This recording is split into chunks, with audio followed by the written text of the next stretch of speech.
እንግዲህ እነዚህ ለማሳያ ያክል ከብዙ የመጽሐፍቱ ስህተት የተቀዱ ናቸው። የተወገዘውን መጽሐፍ የውስጡን ገጾች እኔ ያለኝ ልልክላችሁ እችላለሁ፣ ልለጥፍላችሁ እችላለሁ፣ ቴሌግራም ላይ ልለጥፍላችሁ እችላለሁ። ቤተ ክርስቲያን በዚህ ፈተና ውስጥ ናለች። ይሄ ምንድን ነው ያለ እንደሆነ ራሳቸውን ከኬጂ ጀምሮ ከህፃናት ክፍል ጀምሮ ከዜሮ ክላስ ከመዋለ ህፃናት ጀምሮ በልዩ ጥበቃ በልዩ እንክብካቤ ኑፋቄ እየተጋቱ አድገው ራሳቸውን እኛኑ መስለው እኛኑ ሆነው ዛሬ ቤተ ክርስቲያኒቷን የተቆጣጠሯል። ቻለው ከዚህ በኋላ የሚነገረው ሰዶማዊነትን የሚያስፋፉ አሉ። ምንን በሃይማኖት ካባ ውስጥ ተቀምጠው ሰዶማዊነትን የሚያስፋፉ አሉ። ምንን እኛኑ መስለው እኛኑ ሆነው ዛሬ ቤተ ክርስቲያኒቷን የተቆጣጠሩ ሰዶማዊነትን የሚያስፋፉ አሉ። በሃይማኖት ካባ ውስጥ ተቀምጠው ሰዶማዊነትን የሚያስፋፉ ሰዎች አሉ። ነውረኞች አሉ። ቪዲዮ የተያዘባቸው ፎቶ የተያዘባቸው ሰዎች አሉ። ዛሬ ከፌስቡክ ላይ እንዲጠፉ የተደረጉ በዚህ እነ ቴዶ ዘሩፋኤል የሚባሉት እነዚህ ወጣቶቹን የማደንቅበታለን።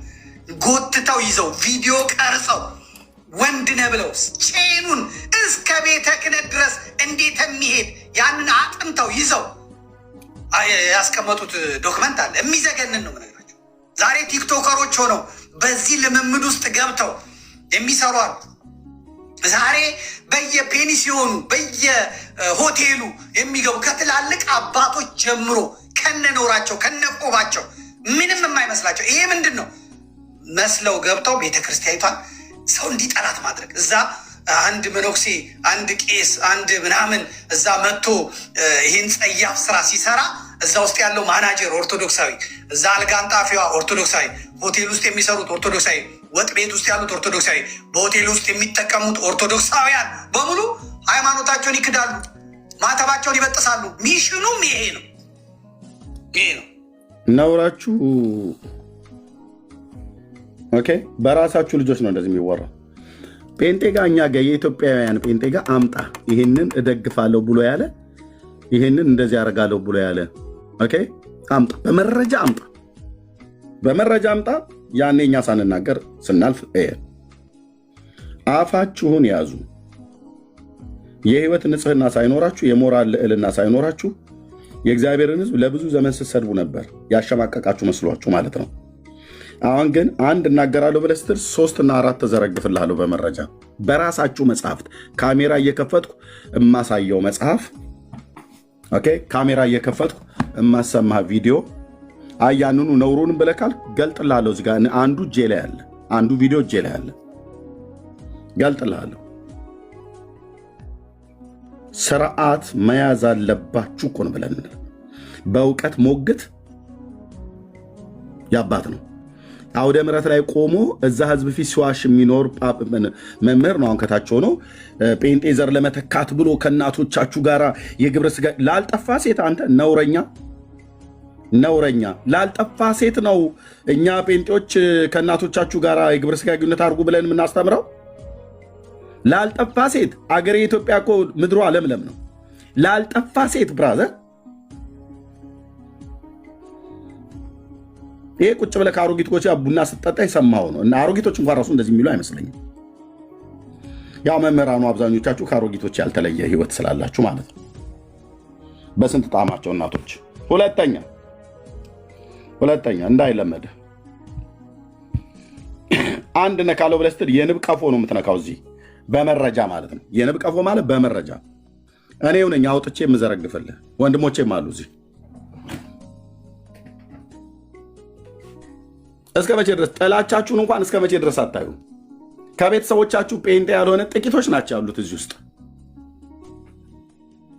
ግማሹ እናቱ፣ ግማሹ ወንድሙ፣ ግማሹ አጎቱ፣ ግማሹ አያቱ፣ ግማሹ ያክስቱ ልጅ በዘሩ ስንት ነው የገባው?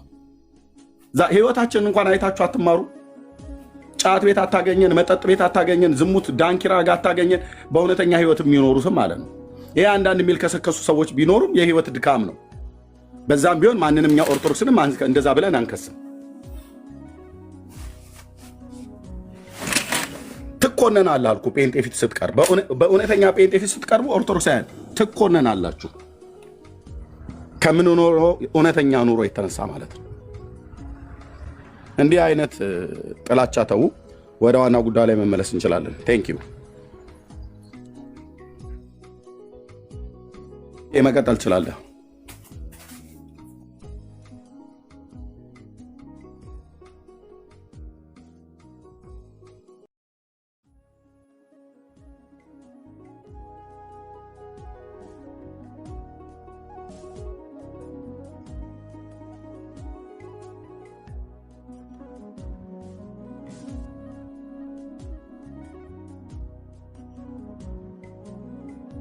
ብትለጥፍብን አይገርምም። ምክንያቱም እያፈረስን ያለ ነው የዚህን ዓለም መንግስት ስለሆነ እጡ ስም ይለጥፍብሃል።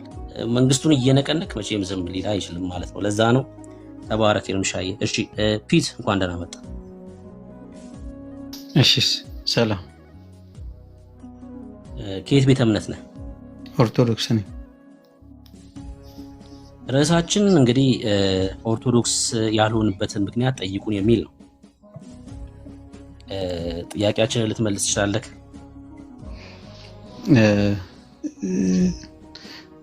ለመሆን ያልቻላችሁበት ምክንያት ነው? አዎ ማወቅ ትፈልጋለህ ምክንያቱን? ነው ያው ቅድም ስትነጋገሩ ነው እንደውም ሰምቼ ወዲያው ነው የገባሁትና በክርስቶስ ላይ ያላችሁን አመለካከት እኔ በራሴ ትክክል አይደለም ብዬ ስለማመን በኢየሱስ ላይ ያለን አመለካከት ነው። በክርስቶስ ላይ ያላችሁ አመለካከት ትክክል አይደለም። ለምሳሌ አንድ መጀመሪያ ዋናው ስለ መሰረታዊ ነገር ስናወራ ከሱ አይደለም ከህይወት ራሳ የሚጀምረው እኮ ነገርን አንድ ስተት የሆነበትን አንድ ያው ኢየሱስ አማላጅ የሚለው ትምህርት ትክክል አይደለም፣ መጽሐፍ ቅዱሳዊ አይደለም። ለምሳሌ እኔ ኦርቶዶክስ ከማልሆንባቸው ምክንያቶች አንዱ የክርስቶስ ኢየሱስን ምልጃ መካዳችሁ ነው። በዚህ ምክንያት ለምሳሌ ኦርቶዶክስ አልሆንም። እስኪ አንተ አማላጅ ስላለ መሆኑ የሚያሳይ የእግዚአብሔር ቃል ያሳየኝ። እኔ እንኳን ማሳየ ምን መሰለ፣ መጀመሪያ ኢየሱስ ክርስቶስ ምንድነው ያው የአዲስ ኪዳን ሊቀ ካህን ነው ብለን ነው ምናምነው። የአዲስ ኪዳን ሊቀ ካህን ደግሞ አልጠየቅኩም። አሁን አንተ አማላጅ ነው ማለታችሁ ነው ስህተት ብለኛል። አማላጅ አለ መሆኑን የሚያሳይ የእግዚአብሔር ቃል እኮ እሱን ላስረዳ ነው ብሩክዬ፣ እሱን ላስረዳ ነው። ያው ሊቀ ካህን ማለት የአዲስ ኪዳን ሊቀ ካህን ነው ስንል ኢየሱስ ክርስቶስ አንድ ይሰርቶ ለዘላለም ለዚህ ዕብራውያን 8:1 ላይ ስታነበው በግርማው ዙፋን ቀኝ የተቀመጠ እንዲህ ያለ ሊቀ ካህናት ይገባናል ይላል አይደል? ምን አይነት ሊቀ ካህን ነው ይሄ? አንድ ይሰርቶ የተቀመጠ የጨረሰ ማለት ነው። ስለዚህ ምልጃ የሚባል ነገር እሱ ጋር አይሰራም፣ አንድ ይጨርሶታል ብለን ነው ምናምነው። ለዛ ነው ያማልድ የምንለው። ለምሳሌ ያው ተዚክ የምታውቀው ሆነ ያው ታውቃለህ። የጠቀስከው ጥቅስ ላይ እናውራ እንዴ? የጠቀስከው ጥቅስ አሁን እሺ፣ ዕብራውያን 7:27 እስቲ አንብብልኝ። አይ ዕብራውያን 8 አልክ አንዴ፣ እሱ ላይ ነው። እሺ 8:1 አንብበው። እሺ እኔ ላንብብልህ። እሺ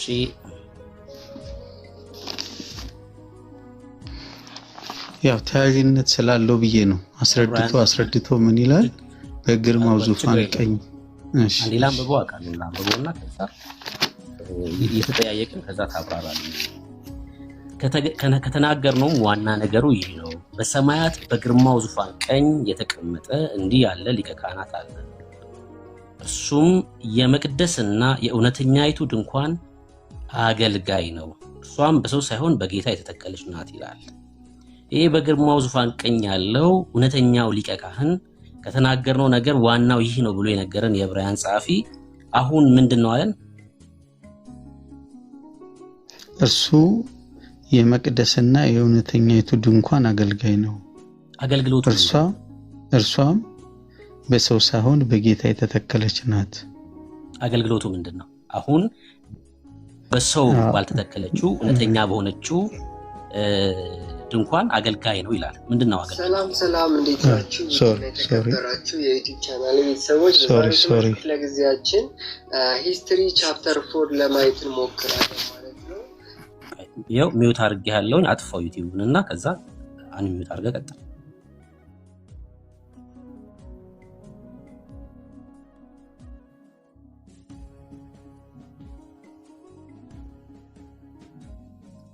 ዩቲዩብን ካጠፋው አንሚውት አድርገው። እሺ ማይክ አይ በቃ እንትን ብያለሁ እግቻለሁ። ሶሪ ምንድነው አገልግሎቱ? አሁን አገልጋይ ነው ይላል በሰማይና ምንድነው አገልግሎቱ? አዎ አገልጋይ ነው ይላልና አሁን ምንድነው ሊቀ ካህናት ሁሉ መባና መስዋዕት ከዛ በኋላ የሌለ ሊያቀርብ ይሾማልና ስለዚህም ለዚህ ደግሞ የሚያቀርበው አንዳች ሊኖር ይግድ ነው። እንግዲህ በምድር ቢኖርስ እንደ ሕግ መባን የሚያቀርቡ ስላሉ ካህን እንኳን ባልሆነ እርሱ ሙሴ ድንኳኒቱን ሊሰራ እንደተረዳ ሰማይ ነገር ምሳሌና ጥላ በሆነው ያገለግላሉ። በተራራው እንደተገለጠ ለምሳሌ ሁሉን ታደርጋለህ ብሎ ስለ ብሉይ ኪዳኑ መቅደስ ወይንም ደግሞ አሰራር ያለው ሁኔታ ይናገራል። ጌታ ግን ያገለገለው በዛ ውስጥ አይደለም ነው። እኔ ጥያቄ አሁን አገልጋይ ነው ይላል በሰው ባልተተከለችው። ለምሳሌ በምድር የነበረው አገልግሎት በሰው የተተከለ ድንኳን ነው አይደለ? አሁን በሰው ባልተተከለው በእውነተኛይቱ ድንኳን ግን ኢየሱስ አገልጋይ ነው ይላል። ምንድነው አገልግሎቱ? እኮ አገልጋይ ነው ሲል አሁን እኮ እዚህ ጋር እየተናገረ ያለው ሐሳቡን ተረዳው። ሐሳቡ ምን መሰለ የሚለው እንዲያለ ሊቀ ካህናት አለን አለና እርሱም የመቅደስና የእውነተኛይቱ ድንኳን አገልጋይ ነው ማለት አሁን እያገለገለ ነው ለማለት ፈልጎ አይደለም። መልካም። እውነተኛይቱ ድንኳን ያለችው የት ነው ያለችው? ናይስ። አሁን እሺ እውነተኛይቱ ድንኳን እኔ አሁን በየማምነው ልክ በአንደኛ ቆሮንቶስ ነው ሁለተኛ ቆሮንቶስ ምዕራፍ 4 ላይ ስለ ለምሳሌ እሺ ይህን መቅደስ አፍርስ ውስጥ በሶስተኛው ቀን አስነሳዋለሁ አይደለ ያለው። ስለዚህ ጌታ ያገለግልባት መቅደስ እሷ የተዋሃደው ወይንም ደግሞ የራሱ ስጋ ነው ብዬ ነው ማምነው። ግን ችግር የለም። ቆይ አንድ ጊዜ ይቅርታ ይኸውልህ በዚህ አሁን አንተ የፈለከው ይሁን ችግር የለው። አንተ እንዳልከው በሰማይ ቆይ አንድ ጊዜ ይቅርታ ላስረዳስ። እኔ እንዳልኩት ሳይሆን አንዴ እየሰማሁ እኮ አንዴ ለምን ትላለህ? እሺ እኔም ሳወራ መስማት መቻል አለብህ። አንተ እንዳልከው ሳይሆን እምነትህን ንገረን። አንተ ስጋው ነው ካልክም ተቀበልህና ከዛ ጠይቀህ እኔም ማምነው እሱ ያገለገለበት ሰውነቱ ማለት ነው። ድንኳን የተባለው ማለት ነው። እሺ ጥያቄ ከተናገርነው ዋና ነገር ይህ ነው። በሰማያት በግርማው ዙፋን ቀኝ የተቀመጠ እንዲህ ያለ ሊቀ ካህናት አለን ይላል። ሊቀ ካህን የሆነው በየት የተቀመጠን ይላል? በሰማይ እርሱም የመቅደስና የእውነተኛይቱ ድንኳን አገልጋይ ነው። በሰማይ ያለው የእውነተኛይቱ ድንኳን አገልጋይ ነው ይላል እኮ። ይኸውልህ ሐሳቡ እኮ እያለ ያለው ወንድሜ አሁን እያገለገለ ነው እያለ አይደለም ነው ጥያቄ። ገብቷል ሐሳቤ? ምክንያቱም ማን ያውን ይኸውልህ ስጋው ነው እውነተኛይቱ ድንኳን የተባለው ስጋው ነው ስላልከኝ ነው ጥያቄ። ይኸውልህ ይቅርታ ማን ብሩኬ ይሄ መቅደስ የሚባለው ጌታ የተዋሃደው ስጋ ነው ኦር ደግሞ በሰማይ ነው ያለው የሚለውን ራሱን የቻለ ርዕስ ነው፣ ትልቅ ነው። በዛው እስከምንገባ ቆይ ብሩኬ ለማለት የፈለኩት እንድንስማማ ይኸውልህ ወደ ዋናው ነገር ጠበብ አድርጌ ስመጣለህ ኢየሱስ ክርስቶስ አሁን እያገለገለ ነው ወይ ወደሚለው መረጃ ላምጣ። እንደዛም ቢባል ዘሎ መሄድ የለም። ክርስቶስ ኢየሱስ እውነተኛው ሊቀ ካህን ደሙን ይዞ የገባው ወዴት ነው?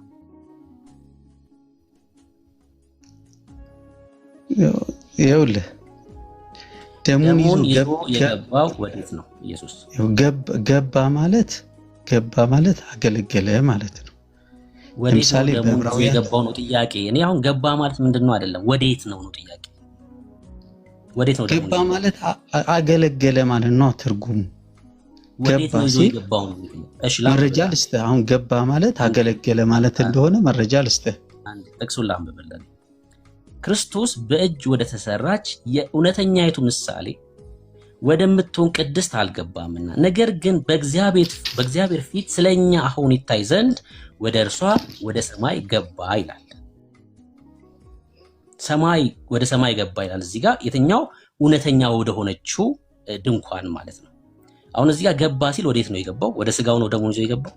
አየህ አሁን እንግዲህ ይኸውልህ አሁን ለዚህ ነው ወደ ሰማይ ገባ ይልና የበለጠ እስቲ ማብራሪያውን እንየው። ሊቀ ካህናቱም በየዓመቱ ሌላውን እንደሚይዙ ጥያቄ አሁን ነው ስለብሉይ ኪዳን ካህናት አይደል ጥያቄ።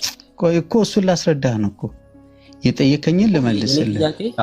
አሁን ምንድነው መሰለህ የምታደርገው ስጠይቅህ ቀጣይ ቁጥሩን ነው የምታነበው አንተ። አሁን እያዩ ያሉት እንደዛ ነው። የኔ ጥያቄ ነው ሐሳቡን ቁጥር አንብብ አይደለም። አንድ ስማኝ አሁን ማለት እኩል ካወራን አስቸጋሪ ነው። ቀጣይ ካነበብኩት ቀጥሎ ያለውን ቁጥር አንብብልኝ አይደለም የኔ ጥያቄ። አሁን ቀጥሎ ያለው ሊቀ ካህናቱ ብሎ በየዓመቱ ስለ ብሉይ ኪዳን ካህናት ያወራል። እሱ አይደለም የኔ ጥያቄ። እዚህ ክፍል ላይ ምን ይላል? ክርስቶስ በእጅ ወደ ተሰራች የእውነተኛይቱ ምሳሌ ወደምትሆን ቅድስት አልገባም። የገባው በሰው ወደ ተሰራችው አይደለም፣ ነገር ግን በእግዚአብሔር ፊት ስለኛ አሁን ይታይ ዘንድ ወደ እርሷ ገባ ይላል። አሁን ገባ የተባለው ወዴት ነው? አንተ እውነተኛ የተባለው ድንኳን ስጋው ነው ስላልከኝ ወዴት ነው የገባው ደግሞ ይዞ? ናይስ። አሁን ይኸውልህ ወደ ሰማይ የሚለው የእሱ ይሄ የተዋህደው ስጋ ሰማያዊ መሆኑን ለማመልከት ነው። ገባ ማለት የተዋህደው ስጋ ሰማያዊ ነው። ልመልስልህ። ኧረ እባክህ አንተ ሰው። እሺ የሚቀጥለው እሺ ጥሩ ዝም በል ፕሊዝ። የማያውቅ ሰው አስገብተው ብለው እንዳይሉን ሰማያዊ ስጋ አለውና ቁጭ አለ። ልብ በሉ ኢየሱስ ክርስቶስን። ይሄ የሰማሪዎስ ትምህርት ማለት ነው። ኦርቶዶክስ እንኳን ራሱ እንደዚህ አታስተምርም። ዝም ብለህ አታውራ ብራዘር። ቆይ ዝም ብለህ አታውራ። ስጋውን ሰማያዊ ያደረግከውና ቁጭ አደረግከው ማለት ነው።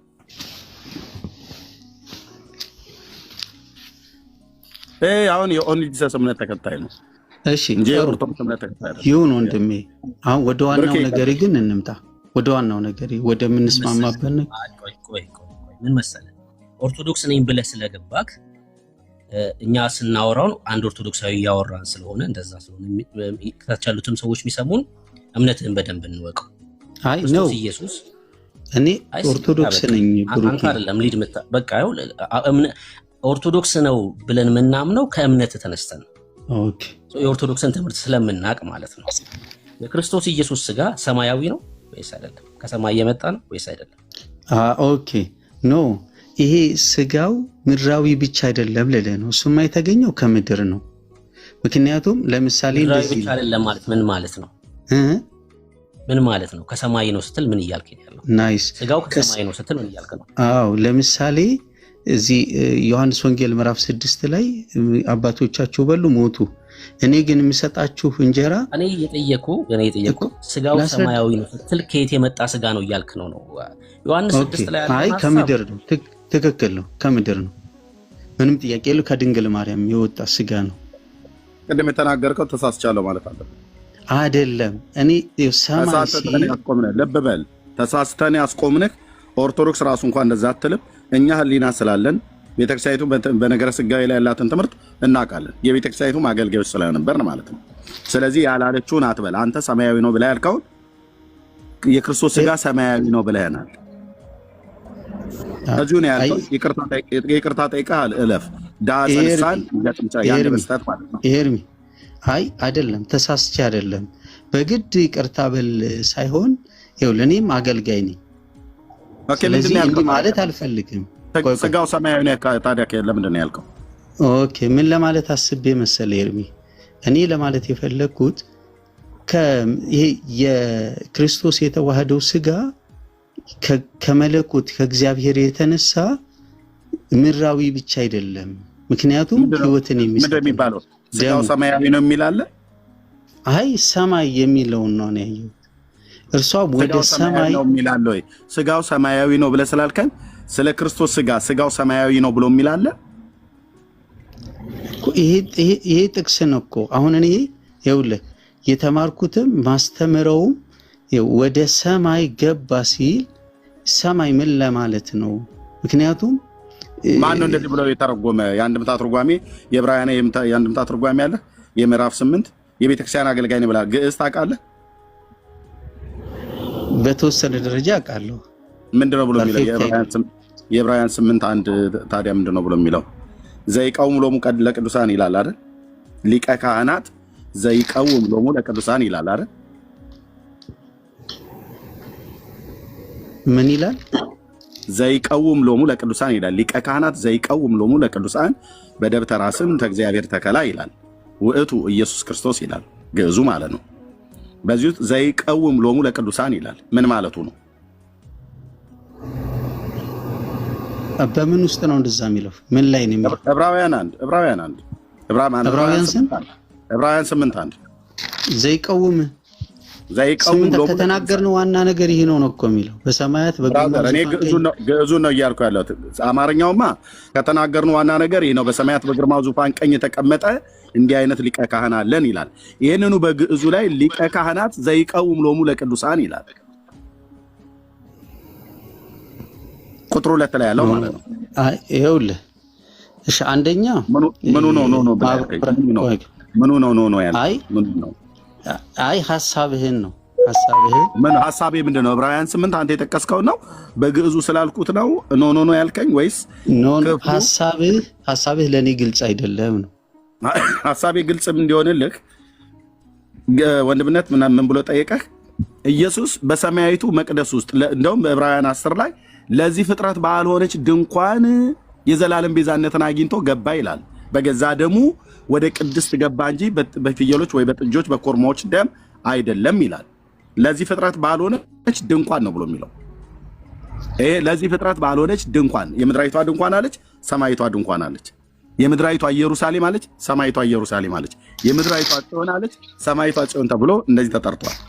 ድንኳኒቱ ስለ ድንኳኑ ሲጠይቅህ ድንኳኑ የኢየሱስ ስጋ ነው ያልከው። ድንኳኑ የኢየሱስ ስጋ ነው ብሎ የሚል የቱ ጋር ነው ያገኘው አንተ? ኢየሱስ ወደ ራሱ ስጋ ነው የገባው ማለት ነው። ዮሐንስ ወንጌል ምዕራፍ 2 ቁጥር 19 ላይ ይህን መቅደስ አፍርሱት በሶስተኛው ቀን አስነሳዋለሁ አይደል የሚለው? ታዲያ እሱን መቅደሱ ድንኳን አለው አይደል እኮ። መቅደስ ማለት ያው ድንኳን ማለት ነው፣ ማደሪያ ማለት ነው። ስለዚህ ኢየሱስ የገዛ ደሙን ይዞ ወደ ራሱ ስጋ ነው የገባው ማለት ነው። አገለገለ ለማለት ነው። ኤርሚ አድመጥ። ገባ ይላል። እሺ ዕብራውያን 9 ላንብብል። ዕብራውያን 9 አይደለም፣ በመጀመሪያ ዕብራውያን 8 ምን ይላል? እዛው አማርኛውን አንብቦት፣ ወረቀቱን እያገላበጥከው ነው አልደረስበትም። ዕብራውያን 8 ላይ ምንድነው ብሎ የሚለው? ድንኳኗ ምንድነው ብሎ የሚለው? እሷም በሰው ሳትሆን በጌታ የተተከለች ናት ይላል። ስለ ድንኳኗ እርሷም በሰው ሳትሆን በጌታ የተተከለች ናት ብሎ የሚለው በጌታ የተተከለችዋ ማን ናት? ድንኳኗ ወይስ የኢየሱስ ስጋ ነው በጌታ የተተከለች ናት ተብሎ የተባለው? የኢየሱስ ስጋ ድንኳን ብለዋል። ኦኬ መቅደስ ብሎ የሚለውን የዮሐንስ ወንጌል መጽሐፍ ምዕራፍ 2 ይህንን መቅደስ አፍርሱት ብሎ ሲል ስጋውን ስለሱ መናገሩን እናውቃለን። ያን ግን ቀጥታ አንተ በራስ ትርጉም ወስደህ የዕብራውያን 8 ላይ እሷ ግን በሰው ሳትሆን በጌታ የተተከለች ናት ብሎ የሚለው ምኑን ነው? ኦኬ እሱ የተዋህደው ስጋ ራሱ እግዚአብሔር የፈጠራት ናት ማለት ነው። ለምሳሌ አዳም የፈጠረው ሰውን እግዚአብሔር ሲፈጥር ተከለው ነው እንደሚባለው እኮ ለማለት ነው። ተከለ አሁን ዳይሬክት ባይልም ተከለ ባይልም ዕብራውያን ላይ የተተከለች ነው ብሎ የሚለው ተከለ ምን ማለት ነው? በጌታ አቆመ ማለት ነው። አቆመ ማለት ነው ወይ ሰራ ለማለት ነው አይደለ? ለምሳሌ አቆመ ሰራ ማለት ነው። አድምጠኝ። ያም በጌታ የተተከለ ነው ማለት ምን ማለቱ ነው አልከኝ? በጌታ የተተከለች ናት ይላል። የተሰራ ለማለት ነው። ቆይ ናት ይላል። በሴት አንቀጽ ነው የጠራው። ኢየሱስ በሴት አንቀጽ ነው የሚጠራው ወይ ስጋው በሴት አንቀጽ ነው የሚጠራው? በንስሐ ጾታ አይ ድንኳኑ ናት ብሎ ካለ ምን ድንኳኑን ነው አይደል? አሁን እያልካለሁ ናት ማለት ድንኳኑ ነው። ድንኳኑ ከሆነ የኢየሱስ ስጋ ነው ብለኛል። የኢየሱስ ስጋ የተተከለች ናት ይባላል። የኢየሱስ ስጋው የተተከለች ናት ይባላል። የኢየሱስ ብቻ ሳይሆን ጌታ አሁን ለምሳሌ እሺ የበለጠ የሚያስረዳ አንድ የኢየሱስ ሌላ ጋር ነው ምንም የበለጠ አትረዳም። የኢየሱስ ስጋ የተተከለች ናት ይባላል እኮ ምክንያቱም እንደዛ እኮ ያልኩ ይባላል። በመጀመሪያ ምክንያቱ ሳይሆን ይባላል። አዎ ይባላል። እሺ ማን ነው እንደዚህ ብሎ የተረጎመ? የቤተክርስቲያን ተርጓሚ አንድምታ ተርጓሚውን አውጣ። አይ ነው እኔ አንድምታ ተርጓሚ ምናምን ማን ነው እንደዚህ ብሎ የተረጎመ? ሊቅ ኦርቶዶክስ ቤተክርስቲያን የቀደሙ አባቶች መጻቋ ያድምጠኝ። የመጽሐፍ ተርጓሚ ላይ የቤተክርስቲያን አገልጋይ ነኝ ብለሃል። የአንድምታ ተርጓሚ አለ። ማን ነው እንደዚህ ብሎ የተረጎመ? ኦኬ አሁን እጄ ላይ እርግጥ መጽሐፍቶቹ እኔ ብዙ ጊዜ የተማርኩት ዮሐንስ አፈወርቅን አንድምታ ነው። እንደማመጥ የዮሐንስ አፈወርቅም አንድምታ አለኝ። ዮሐንስ አፈወርቅ አንድምታውም እዚህ አለኝ። የቅዱስ ጳውሎስም የአንድምታ ትርጓሜ ያለኝ ትልቁ። እሺ በቃ ጥሩ ወንድሜ ቆይ ሁለቱም አለኝ። ሩጫው ግን አልገባኝም። አይደል ነው እኔም ትልቅ ነገር ነው የሚስተው። እንግዲህ የቅዱስ ጳውሎስ እሺ ወንድምነት የምትለው ካለ እሺ። አይ ሩጫውን እንደዚህ አሁን እንዳያስከው በደንብ ይጥራልን ወንድምነት። ሩጫው አልገባኝም በጣም የ100 ሜትር ሩጫ አርጎት ነው እየሄደ ያለው እና የሚያነሳቸው ሺዎች ወንድምነት አይደለም። መልሱም እንደዚህ መሆን አለበት። ጥያቄውን ሲጀመር እኮ ሲጠይቁም እናንተ እኮ በመንፈስ አይደለም እየጠያቃችሁ ያለት በንዴት እያወራችሁ ነው። እንደዚህ እኮ ሰው ጥያቄ ሊመልስ አይችልም። እናንተ መንፈሳዊ ሰው ከሆናችሁ በመንፈስ ነው መጠየቅ ያለባችሁ። ትርጉም ስትሰጡ በመንፈስ ሲሆን ነው። አሁን በመንፈስ እናደርገዋለን። ሚዩት አድርገው ማን ያስወረደ? ምን አይነት ዳቦ መጣ? በመንፈሱ ነው። ይሄ ከፔንቴ ጋር የሚውል ነው።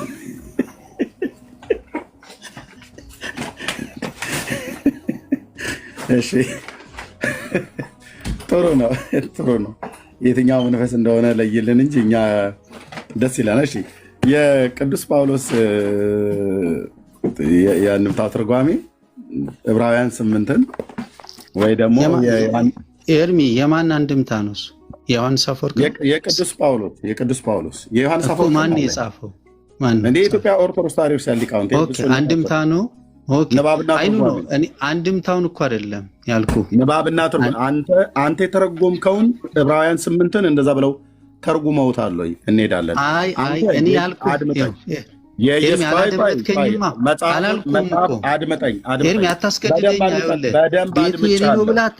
መጽሐፉን እንድሰማ ሰማኛ ወንድሜ። መጽሐፉን ስገልጥ አድምጠኝ። እኔ ነኝ የሚዩት ያደረኩ። መጽሐፉን ስገልጥ እስካሁን ለብርኬም የኢየሱስ ስጋ ድንኳን ነው ብለህናል። የዕብራውያን 8 1 ላይ ያለው ድንኳን ነው ብለህናል። የዮሐንስ አፈወርቅን አንድምታ አምጣው ነው እኮ እያልኩ ያለው። እሱን ዮሐንስ አፈወርቅን ዋናው የመልእክቱ ነው። ሚዩት አድርግ። ኦኬ እሺ። የዮሐንስም የአንድምታ ትርጓሜው አለኝ። ዮሐንስ አፈወርቅ የአንድምታ ትርጓሜውም አለኝ። የዕብራውያን መልእክትን ባብራራበት ላይ ስጋው ያ ድንኳን ብሎ ያለው የኢየሱስ ስጋ ነው ብለህናል አይደል? ቤተክርስቲያኒት ውስጥ በዚህ በመልእክቱ በቅዱስ ጳውሎስ መልእክታት ላይ ማለት ነው የቅዱስ ጳውሎስ መጽሐፍትን የአዲስ ኪዳን መጽሐፍትን በተረጎመችበት ላይ ስጋው የኢየሱስ ድንኳን ነው ብላለች ወይ? ኦኬ እየጠየኩ ነው መልስልኝ። እኔ አሁን ያላልኩትን ነገር ነው የምትለው። እኔ ወንድምነት ምን ነበር ያለው? ሰማኛ አንዴ ሰማኝ። መጽሐፉን ሳወጣው መካድ ጀመረ። ምን ነበር ያለው? ወንድምነት ዳን እየተቀበልና አመቻችተህ ስጠኝ ምን ብሎ እንዳለ ማለት ነው። አጥራለሁ። ይሄው ነው ስትል የነበረው። ቤተክርስቲያኒቷ በእነዚህ አይነት አቋም ውስጥ እንዳለች ስታወራ ነበር። አባቶች ምናምን እያልክ ስትቀባጠር ነበር እና ቤተክርስቲያን ይኸው በአንድምታዋ መሰረት የአባቶችን ትርጉም ይዛ ነው የቀረበችው። ቤተክርስቲያኒቷ እንደዚህ ብላ ፈታለች ወይ ነው ጥያቄው እያለ ያለው። አዎ ከሆነ መልስ በማስረጃ ነው የምናወራው ማለት ነው። አሁን የገለጠው እያልከን ያለው አይ ዳንዬ፣ እኔ ያልኩት ምን መሰለ፣ እኔ የተማርኩት ዮሐንስ አፈወርቅን አንድምታ ነው። ስለዚህ ዮሐንስ አፈወርቅ ይሄኛውን አንድምታ አልቀበለውም ነው። አይ ወደ 7 አይነት አንድምታ እኮ አለ ዳንዬ። የትኛው እንደሆነ እኔ አላውቀውም። ገብተዋል። ይሄ የቤተክርስቲያን የዕብራውያን እኮ ቤተክርስቲያን ተብሎ ወደ 7 አይነት አለን እኮ ማለት ዳንዬ እኮ ቤተክርስቲያን በቤተክርስቲያን ኦፊሻሊ የታተመ የዕብራውያን መጽሐፍ አንድምታ በስርዓት ማለት ነው የጳውሎስ መልእክታቶችን በተረጎመችበት በዛ መጽሐፍ ላይ ቤተክርስቲያን እምነቴ ብላ የገለጠችበት ትርጓሜ ዲያቆን ሚዩትን አትክፈት። ይሄንን ትቀበለዋለህ ወይስ አትቀበለውም? ለይቼ አላውቀውም።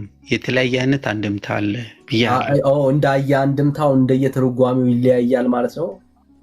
ኖ ለምሳሌ ይኸውልህ ዳንዬ፣ አንድ አይነት አንድምታ አይደለም። ለምሳሌ መጽሐፍ ቅዱስ ሁሉም ደስ እንዳለው ነው የሚተረጉመው ነው አርጊውመንት። አልገባህም ያልኩ ምን መሰለህ፣ ለምሳሌ 1954 መጽሐፍ ቅዱስ አለ፣ 1937 አለ፣ 1887 እያወራን አይደለም ብራዘር፣ ስለ ቨርዥን ናይስ። አይ ለምሳሌ ነው ምንም ናይስ አትበለኝ ብራዘር፣ ስለ ቨርዥን እያወራን አይደለም ብራዘር። የጠየቅኩ የአንድምታ ትርጓሜው ይለያያል ወይ ነው እያልከን ያለው? የቤተ ክርስቲያኒቷ ሁሉም ደስ እያለ አንድ ሆኖ ለምሳሌ በአንድምታ ስም ወጥቶ ወደ 7 አይነት አንድምታ ቃለው እኔ ለምሳሌ 4ቱን አንድምታ ይቻላል። የኔ ጥያቄ በየአንድምታውም ትርጓሜው በየትርጓሜው አንዱ ከአንዱ የሚጋጭ ትርጉም አለው ወይ ቤተክርስቲያኒቷ? እንደዛ እያልከን ያለው የጽሁፍና የምንድነው የእንትናው ችግር አለው ግጭት አለው እያልከን ያለው? ኦኬ ወንድምነት እሺ፣ ኦሪጂናሉ እንደሱ አይልም። የቤተክርስቲያኒቷ ትርጓሜ ግጭት አለው እያለን ያለው? ኖ ይኸውልህ ዳኒ፣ ይኸውልህ ክሌም አታይ እባክህ። በሌላው ነገር ችግር የለብኝም። ቤተክርስቲያኗ ስህተት አለባት እያልኩ አይደለም። ግን ለምሳሌ አንድ የወጣ መጽሐፍ አለ፣ አንድምታ አለ። ከአንዱ ሲገለበጥ የተለያየ አይነት ትርጉም። እኛ አሁን ለምሳሌ እሱን ትተን ከአንዱ ለምሳሌ አንደኛ ምንድነው እዚህ አንድምታው ላይ ማነው ዕብራውያን ምዕራፍ 4 ቁጥር 15 ፕሊዝ ፒት እኔ አንድ ነገር ሴቭ እናድርግ ማለት በቃ የምትናገረው እርስ በርስ የሚጋጭ ነው። በዚህ አካሄድ ከሄድክ የቤተ ክርስቲያንህን መጽሐፍቶች ሙሉ በሙሉ ነው የምዘረግፍብህ እዚህ ማለት ነው። ኦኬ አሁን አንተ እንደምትለው አንድም የቤተ ክርስቲያን አባት የሚል የለም። ኦኬ የኢየሱስ ክርስቶስ ስጋው ወደ ስጋው ገባ አይባልም። ወደ ድንኳኒቱ ወደ አማናዊቱ ድንኳን ገባ ነው ብሎ የሚለው። ይሄ ማለት ደግሞ ቅድም ዕብራውያን 8 ላይ ስታነበው የነበረው ሙሴ በተራራ ላይ በነበረበት ሰዓት ላይ የሰማያዊውን አምሳል የሆነውን ነው በተራራው ላይ ያሳየው። ስለዚህ በተራራው ላይ እንዳሳየው ምሳሌ ለማድረግ ተጠንቀቅ ብሎ ሲል በተራራው ላይ ምን ነበረ ጌታ ያሳየው? መቅረዝ፣ የህብስት ገበታ፣ ታቦት፣ ድንኳኒቱን ሁሉንም በምድር ላይ የተሰራውን በነባስልኤል እጅ የተሰራውን እግዚአብሔር በመንፈሳዊው ዓለም ላይ ያለውን እንዳለን ያሳየው። ዘጸአት መጽሐፍ ምዕራፍ 27 ቁጥር 8 ይህንም ይናገራል። ኦኬ ዕብራውያን 8 ላይ ኮት ተደርጎ የመጣው ከዛ ስለሆነ ማለት ነው። ደብተራ ብሎ የሚለው ቃል የግዕዝ ቃል ድንኳን ማለት ነው። ድንኳን ማለት የሰው ስጋ የኢየሱስ ክርስቶስ ስጋው ነው ብላ አትበል አይልም ክፍሉ እዛ ጋ ማለት ነው።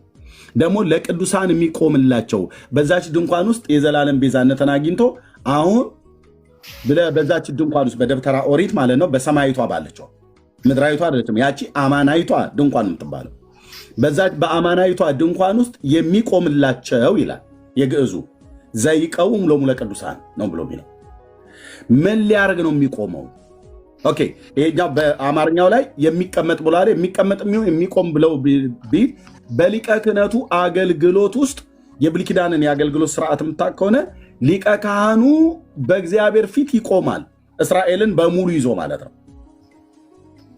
እና ምን ሊያደርግ ነው የሚቆመው ብሎ የሚለውን የት ነው የሚቆመው ብሎ የሚለው በምድራዊቷ ድንኳን ነበር የአሮን ክህነት የሚቆም የነበረው።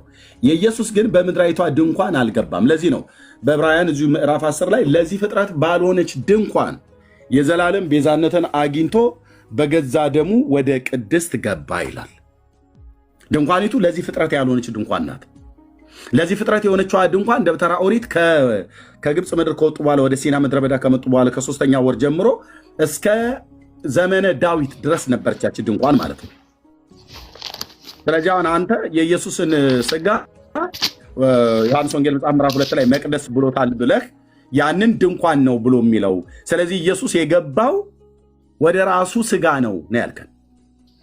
ወደ ራሱ ስጋ ገባ እያልከን ነው። ስጋውን ድንኳን ብለህ ካልክ የዕብራውያን ገባ ብሎ ስለሚል ማለት ነው። አንድ ሁለተኛ የኢየሱስ ስጋ ድንኳን ነው ብለህ ካልክ በጌታ የተተከለች ናት ይላል። የታረኩት ሞባይል ትክክል ይላል። እሺ ይላል። አየሁ አይደል? በጌታ የተተከለች ናት ይላል አይደል ክፍሉ? አዎ ይላል። በጌታ የተተከለች ናት አይባልም። ስለ ኢየሱስ ስጋ ሲነገር የጌታ ስጋ በጌታ የተተከለች ናት አይባልም። ድንኳኒቱ ነው ብሎ የሚለው መንፈሳዊ ናት፣ አማናዊት ናት። ይህንን ደግሞ ባሪያው ለሙሴ እግዚአብሔር ሲና ተራራ ላይ ቀደም በጠቀስኩልህ ክፍል ላይ አሳይቶታል ማለት ነው። የዕብራውያን ኤርሚዬ እኔ አሁን እዚህ ላይ ምን መሰለ፣ አሁን ይሄ በቃ ድንኳኗ በሰማይ ነች የክርስቶስ የተዋህዶ ስጋ ነው የሚለውን ነገር ላንግባባ እንችላለን። እኔ አግባባን በለምተቆደ ከየት ነው? እሺ ይኸውልህ ኤርሚ፣ አሁን ወደ አንድ የምንመጣበትን ነገር እናስብ። አሁን ድንኳኗ በሰማይ ትሁን የክርስቶስም ስጋ ይሁን፣ ግን ስንቴ ነው የገባው ነው አሁን ትልቁ ጥያቄ መሆን ያለበት። ስንቴ ገባ፣ ስንቴ ያገለገለ። ገብቷል። እኛ አሁን ትልቁ ኮምፕሌኒ ነው። አሁን እኔ በሰማያዊውን የክርስቶስ ስጋ ነው ብትለይ ጴንጤ ልሆን አልችልም። ጴንጤ መሆኑ አንድ ነገር ሲሆን ነው። ክርስቶስ አሁን እያገለገለ ከሆነ ወይንም ደግሞ አሁን እያማለደ ከሆነ እንጂ መቅደሱ ላይ አይደለም ጥያቄ። ቅድም ወንድሜ ግዴታ መነጋገር አለብኝ ስላለ ግዴታ ያው ጥያቄ ስለሆነ የኢየሱስ ክርስቶስ ስጋ ድንኳን ነው ተብሎ ብለህ የዕብራውያን 8ን እኮ ጠቅሰህ ተረጎምኩ። ብራዘር የተረጎምከው እኮ ክፍል ነው። በቃ እሺ እሱኔ ነው አይደለ የተረጎምኩት። ችግር የለውም። አሁን በዚህ ልዩነት እኔ አንተን ወደ እኔ ላመጣ እኔ ደግሞ ወደ አንተ ልመጣ አልችልም። ወደምንስማማበት ነገር እንምጣ፣ ወይንም ወደ ተለያየበት ነገር አንድ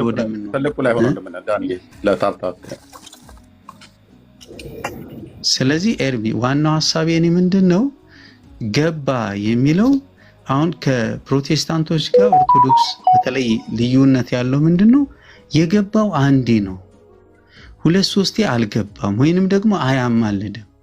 ከብሉይ ኪዳን ካህናት አገልግሎት እኛ ስንቴ ነው ገባ የምንለው? እየወጣ እየገባ ብለናል እንዴ?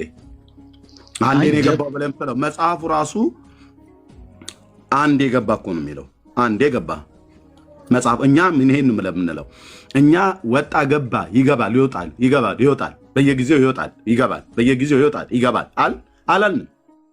አንዴ ነው የገባው ለዚህ ፍጥረት ባልሆነች ድንኳን የዘላለም ቤዛነትን አግኝቶ በኮርማዎች በፍየሎች በጥጆች ደም ሳይሆን በገዛ ደሙ አሁን ገባ ይላል ወደ ሰማይ ማለት ነው። ያቺ የገባባት ድንኳን ተብላለች። ኦኬ በዕብራውያን 8 ላይ ማለት ወይ ደግሞ በራዕይ መጽሐፍ ምዕራፍ 11 ቁጥር 19 ላይ በሰማይ ያለው የእግዚአብሔር መቅደስ ተከፈተ፣ የኪዳኑን ታቦት በዛ ታየ ይላል። ኦኬ መቅደስ ድንኳን ተለዋዋጭ ቃላቶች ናቸው፣ ሁለቱም ይነገራሉ። እኛ ልክ አሁን በየጊዜው እንደሚወጣ እንደሚገባ አድርገን እንደተናገርክ አድርገህ አሁን ትናገራለህ። አላልንም። ኢየሱስ አሁን ቅድም ስትጠይቅ የነበረው ለሰዎች አያማልድም ብላችሁ ስትሉ ቅድም ወንድሜ ዳጊ እየጠየቀ ነበረ። ሙስሊሞች ቢመጡ በማን በኩል ነው አሁን የሚታረቁት መታረቅን የሚያገኙት ብሎ አለህ ቅድም ላይ ስታወሩ ማለት ነው። አሁን አንድ ሙስሊም ወደ ክርስትና ሊመጣ ቢል ከእግዚአብሔር አብ ጋር መታረቅን የሚያገኘው በማን በኩል ነው? በማን መስዋዕትነት በኩል የሚታረቀው? አሁን እኛ እሱ የምንለው በአንድ ጊዜ አሁን አንድ ይገባ አይደል? ለምሳሌ የብሉይ ኪዳኑን ላሳየ። ሙስሊሞች ወደ ክርስትና ሲመጡ አሁን በማን በኩል አንድ እስላም ወይ አንድ አረማዊ ጌታን ለመቀበል ወይ ደግሞ ወደ ክርስትና ለመምጣት ቢፈልግ በማን በኩል ነው ከአብ ጋር መታረቅን የሚያገኘው? በክርስቶስ ሳይሆን በክርስቶስ ስራ ነው። አንዴ በሰራው ስራ ነው። አንዴ በሰራው የተለየ ነው። ስራውም ከክርስቶስ የተለየ ነው ማለት ነው። አሁን ዕብራዊ እንትን ምንድነው እንትን ስታየው ለምሳሌ ዘለዋውያን ረበጋ አምላክ እኮ አንድ እሺ አሁን አንድ ሙስሊም መታረቅን የሚያገኘው ወደ ክርስትና ቢመጣ በማን በኩል ነው ብያልኩ? በክርስቶስ ስራ። የክርስቶስ ስራ ከራሱ ከክርስቶስ ይለያል። እሱን ዘለዋውያን 16 ላይ እንደሚነግረን ሊቀ ካህን አለ፣ ስራው አለ። የለም አልጠየኩም። ልብ ብለህ ክርስቶስ ከስራው ይለያል፣ ስራው ከክርስቶስ ይለያል፣ ቤዛነቱ ከሱ ይለያል። አሁን እየሰራ ስላልሆነ ባይለይም እየሰራ ግን አይደለም። አንዴ በሰራው ስራ ስለሆነ ክርስቶስ ጨርሷል። ካልተለየ አንድ ጊዜ በሰራው በቤዛነቱ ስራ በኩል ነው አይደል መታረቅን የሚያገኘው ሰውየው? አዎ አንድ ጊዜ በሰራው። ስለዚህ ያ ሰው ከማጋ ነው በማን በኩል ታረቅ ብለን ስንለው በማን ነው ብሎ የሚለን? በክርስቶስ ስራ ነው የሚለን። በክርስቶስ ስራ። የክርስቶስ ስራ ማለት ስራው ከሱ ስለማይለይ አሁን እንዳልከው በክርስቶስ ነው ማለት ነው። አድምጠኝ። ይሄ ማለት ምን ማለት እንደው ታውቃለህ? ስሙን አትወዱትም። አየህ፣ ኮንክሉዥኑን የኃጢአትን ይቅርታ በማን በኩል ነው የሚያገኘው ይሄ ሙስሊም? የጠየቁ መልስልኝ። የኃጢአትን ይቅርታ በማን በኩል ነው የሚያገኘው ይሄ ሰው? ይሄ አንድ እስላም ወደ ጌታ ቢመጣ የኃጢአትን ይቅርታ የሚያገኘው በማን በኩል ነው? ሊቀ ካህኑ ይኸውልህ፣ አንድ ጊዜ ይቅርታ ሊቀ ካህኑ አንድ ይገባል። ሊቀ ካህኑ አይደለም ያልኩ፣ በማን በኩል ነው ይሄ ሙስሊም? ይኸውልህ እውነቱን ተናገር። አንድ ነገር ልንገርህ። ይኸውልህ አንድ ነገር የጠየኩህ ለምን አትመልስልኝ? ለምን ተግባቦት አታውቁት? ለምን ተግባቦት አታውቁት? ሚኒት ያደረኩ እኔ ነኝ። ለምን ተግባቦት የማታውቁት? ለምን ጫጫታ? እኔ እናንተ ነን የምናወራው። የጠየኩህን ቀጥታ ከመለስክልኝ ጫጫታ አይፈጠርም። አንተም የጠየከኝ ቀጥታ ስመልስልህ ጫጫታ አይፈጠርም። ሁለት ነን ያለነው 40 ሰው የሚያወራ ነው የሚመስለው። ግን እኔ የምልህን አንተ አትመልስም። መረጃ ስጠይቅህ አትመልስም። የክርስቶስን ስጋ ድንኳን ትላለህ። መጽሐፉ ማይለውን ክፍል በጣም ብዙ ነገር የነጠብከው ኤርሚ ና ግድ የለህም። ቆይ አሁንም ስማኝ። አንድ ሙስሊም ጌታን ቢቀበል ወይ ወደ ክርስትና ቢመጣ በማን በኩል ነው ብዬ ስለ በክርስቶስ በኩል ነው መታረቅን የሚያገኘው ሳይሆን መባል ያለበት በክርስቶስ ስራ ነው እንጂ በክርስቶስ አይደለም አልከኝ አይደል? አሁን ክርስቶስ ያንን ስራ ይሰራም። አሁን አንዴ ሰርቶታል። አንዴ በሰራው ስራ ፕሮቴስታንት ግን አሁንም እየሰራ ነው ብሎ ነው የሚያምነው። ያማልዳል ማለት አድመጣኝ። ይሄ የኦርቶዶክስ ቀደዳ ውሸት ይባላል። ውሸት አድመጣኝ። አንተ ብቻ ካወራ እንዴት እውነቱ መናገር እንችላለን? መረጃ አምጣ። ፕሮቴስታንት አምጣልህ። እሺ እኮ አምጣ መረጃ። ግን ሚውት አታርግ። አድመጣኝ። አላረገም። አንድ ደቂቃ አውራ፣ እኔም አንድ ደቂቃ ላውራ። ኤርሚ የምታመጣው መረጃ ስማኝ። ትልቁ ላይ ያደርግሃለሁ። አሁን ኢየሱስ ዕለት ዕለት ስራ ይሰራል በሰማያት ብሎ የሚል ኦኬ፣ ያንን የቤዛነቱን ስራ እየደጋገመ ይሰራል ብሎ የሚል ጴንጤ በጽሁፍ የጻፍነው በቪዲዮ ያደረግነው ካለ ትልቁ ላይ ላድርግህ። አምጣ መረጃውን። መረጃ ላሳይ ብለኛል። ትልቁ ላይ አድርጌያለሁ። ጴንጤዎች እንደዛ ትላላችሁ ብላችኋል። ኦኬ፣ ይኸው አሁን ቪዲዮን አሳየን። ቴንክ ዩ ወይ ጽሁፉን አሳየን። ምንድን ኢየሱስ ጥያቄ አልገባኝ። አድመጠኝ። ምን ጥያቄ አይገባም? አንተ ውሸት እየዋሸህ ልብ በልና ስማ። ጴንጤዎች ዕለት ዕለት ቤዛ ሆኖ ዕለት ዕለት መስዋዕትን እንደሚያቀርብ ዛሬም ጭምር ትናገራላችሁ ብለሃል። ኦኬ፣ አሁን ከጥቂት ደቂቃ እንኳን አልሞላውም። እሱም መረጃውን አንጣ፣ ቪዲዮ ወይ ጽሁፍ። ውሸት ወንድሞቼ ናቶቼ፣ ሙሉ በሙሉ አእምሯቸው የተሞላው በውሸት በጥላቻ ይገባናል። ይሄ ከምን የተነሳ እንደሆነ ማለት እኛ ስለ ወንጌል እንደሆነ ይገባናል። አምጣ፣ አሳየን እና ተደብቀሃል። መረጃውን አምጣ። ዕለት ዕለት መስዋዕት እንደሚያቀርብ ምንና የተናገርንበት ክፍል ካለ ማለት ነው።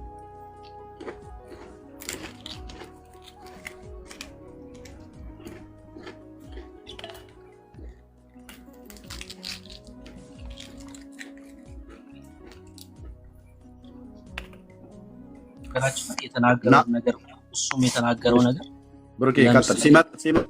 ሲመጣ ጠይቀው ያምጣ ያንን ክፍል ያለበትን። ቴንክ ዩ ወንድምነት ትልቁ ላይ ነው የተናገረው። የክርስቶስ ስራ ያስታርቃል አለ። ሰው ክርስቶስ አያስታርቅም፣ ስራው ግን ያስታርቃል ነው ሐሳቡና የክርስቶስ ስራ አማላጅ ነው ማለት እንችላለን።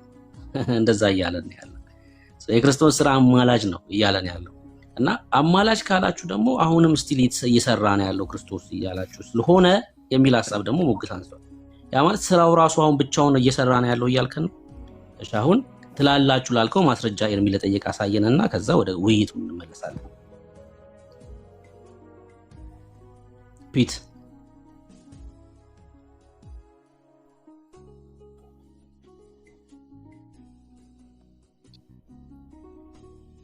አው ትሰማለህ? ይኸውልህ ለተናገርከው እኛን ለከሰስክበት ማስረጃ አለ? እሱን ንገረኝ መጀመሪያ። አይ እኔ ይኸውልህ ግንዛቤ ምን መሰለህ፣ ግንዛቤን የተናገርኩት ግንዛቤ ወይንም ደግሞ እውነቱ ብዬ ማምነው። ይቅርታ በሐሰት ስለከሰስከን ይቅርታ በል። ማንለውን ምንድነው አሁን ይቅርታ የሚያስብል ነገር አለ እንዴ? ይቅርታ የሚያስብል ነገር አለ? አይ ይሄንን ተውት፣ ግድ የለም። ይኸውልህ ይቅርታ አሁን ወደ ዋናው ነገር እንምጣ ባካችሁ። ግድ የለም። ምንድነው አሁን ቅር ያላችሁ ነገር ምንድነው? እኮ ስማኛ ልንገርህ፣ እኛን የማንለውን ትላላችሁ ብለህ ከሰስክ፣ ያ ማለት በሐሰት እየከሰስክ ነው ያለው ማለት ነው። ማንለውን ነገር ወይ ማስረጃ ሳይኖር በቃ አይደገም እንደዚህ። ያውን ጥላቻ ነው የሚሆንብህ ማለት ነው። አይደለም። ይኸውልህ ብሩኬ ለምን እንደማይሆን ልንገርሽ፣ መረጃ ልስጥህ። ኢየሱስ ክርስቶስ ያማልዳል ማለት ብሩኬ ማማለድ ማለት ማስረጃ ያለው እንደሱ አታወራ። ያማልዳል ትሉ የለ እንደ በማስረጃ ይጠይቃል። አሁን አታምኑም? እሱ እንደዛ ያልንበትን አሁን አታምኑም? ያማልዳል ብለህ ርዕስ አትቀይር። ስለሱ አይደለም እያወራን ያለው። ቅድም ለተናገርከው ማስረጃ አንተ እኮ ማስረጃውን ነው እኮ እየነገርከን። ማስረጃ አንተ እየነገርከን ሳይሆን ማስረጃ ምንድነው የሚወርከ? ቆይ በፍጹም ከዚህ በላይ ምንድነው? እሺ ሌላ ምንድነው? ማስረጃ ያልንበትን ቦታ ማስረጃ አንተ ያማልዳል ትላላችሁ። መረጃ እኮ ማስረጃ። አሁን ክርስቶስ ኢየሱስ አሁን ራይት ነው። አሁን በዚህ ሰዓት ላይ አንተ ያልከውን ንግግር በትክክል የሚያሟላ ማስረጃ አንተ ስለ አሁኑ ኢየሱስ ክርስቶስ አሁን አይ እንደዚህ ተብላችሁ ታምናላችሁ ለባሰት ነገር ከሰናል። ማስረጃ አንተ ምን ብዬ ነው የከሰስኳችሁ? ረሳው? ምን ብለህ እንደከሰስክ ላምጣ ብለህ የተጠበቀውን ረሳው? አይ እኔ እኮ ኔትወርክ ራሱ ያስወጣኝ መሰለኝ ብራዘር። ምን ያስወጣ? አይ እናንተ እያላችሁኝ ያላችሁት ኢየሱስ ክርስቶስ ብራዘር። ኦኬ ሰው እኮ ባይዘው ይታዘባል። እዚህ ሙሉ አይምሮ ያለው እኮ ማስረጃውን ልንገርሽ። ሰማ ማስረጃ አንተ እንደማያውቅ ሰው ምንም እንትን እንዳይለ ሰው አታወራ። እሺ ብራዘር። ለምሳሌ ዕብራውያን 7:23ን ጠቅሳችሁ ያለበትን የተጻፈ ጽሑፍ ወይ ደግሞ ንግግር የወንጌላውያን ሰባኪያን የተናገሩበትን ማስረጃ አንተ ምን የሚለው ያማልዳል ይላሉ። ላስወረደ ነው ብራዘር ካላችሁ አልክ። ይኸውልህ እንደዚህ ትላላችሁ አልክ። አሁንም ዕለት ዕለት ያገለግላል መስዋዕት ያቀርባል ማለታችሁ ነው አልክ። ስለሱ ማለታችሁ ነው እኮ የራሴ አሁን እናንተ የምትሉትን ሐሳብ እንደ መጽሐፍ ቅዱስ ወይ እንደ እውነት እኮ ያቀርብኩላችሁ ነው። ማስረጃ ለዚህ ንግግርህ እኛ ያልንበት ካለ ማስረጃ አስተን ነው። የራሴ መረጃ የራሴ እኮ እንትን ነው የራሴ ኮንክሉዥን ነው እንጂ እናንተ እንደዚህ ብላችሁ የጻፋችሁት አለ እኮ አላልኩኝ። ስለዚህ ይቅርታ እንዳላችሁት መረጃ ብትሉ አመጣለሁ እያወራ ስለሆነ እንዲህ ታምናላችሁ ብለህ የተናገርከው ስህተት ስለሆነ ይቅርታ በል።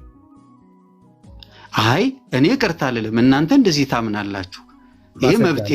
እንደዚህ ታምናላችሁ ካልክ ማስረጃ አንተ እኮ ነገርኩ እኮ ኮንክሉዥን የራሴ ኮንክሉዥን እንጂ እኛም ማናምነውን በአንተ ኮንክሉድ እያደረግ ታምናላችሁ እያልክ በእኛ ላይ ባሰት እንደ እናንተ ብዙ ነገር ትሉን የለም ወይ? ቆይ ምን ችግር አለ? ማስረጃ መጠየቅ መብት ነው። አሁን ማስረጃ አንተ ምን የሚለው ነው ማስረጃ?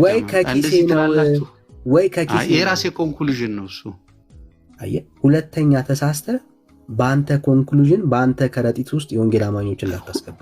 ኤርሚ ማን ወንድሜ ዳኒ እኔ ሁሌም አይ ብራዘር ስላንተ የእውቀት አልባ ድምዳሜ አይመለከተንም።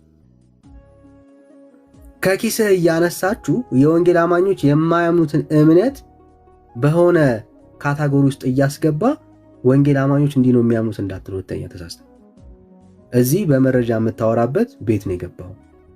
እዚህ ከዚህ በኋላ ያለ የምታወራውን ነገር ሁሉ በመሰለኝና በኪስህ እንዳታወራ ከዚህ በኋላ ማለት ነው። በመረጃ ነው የምንቀጥለው።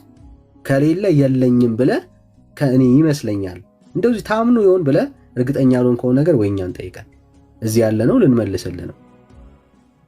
ሁለተኛ እንዳይደግም ብራዘር። ቀጥሉ ብሩኬ።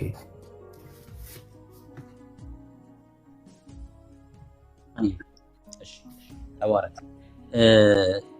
ከኤርሚ ጋር ስታወሩ አሁን አንድ ሙስሊም መታረቅ ቢፈልግ በኢየሱስ ነው ወይ የሚታረቀው ሲልክ ነው በኢየሱስ አይታረቅም በስራው በኩል ነው የሚታረቀው ማለት ትክክል ነኝ?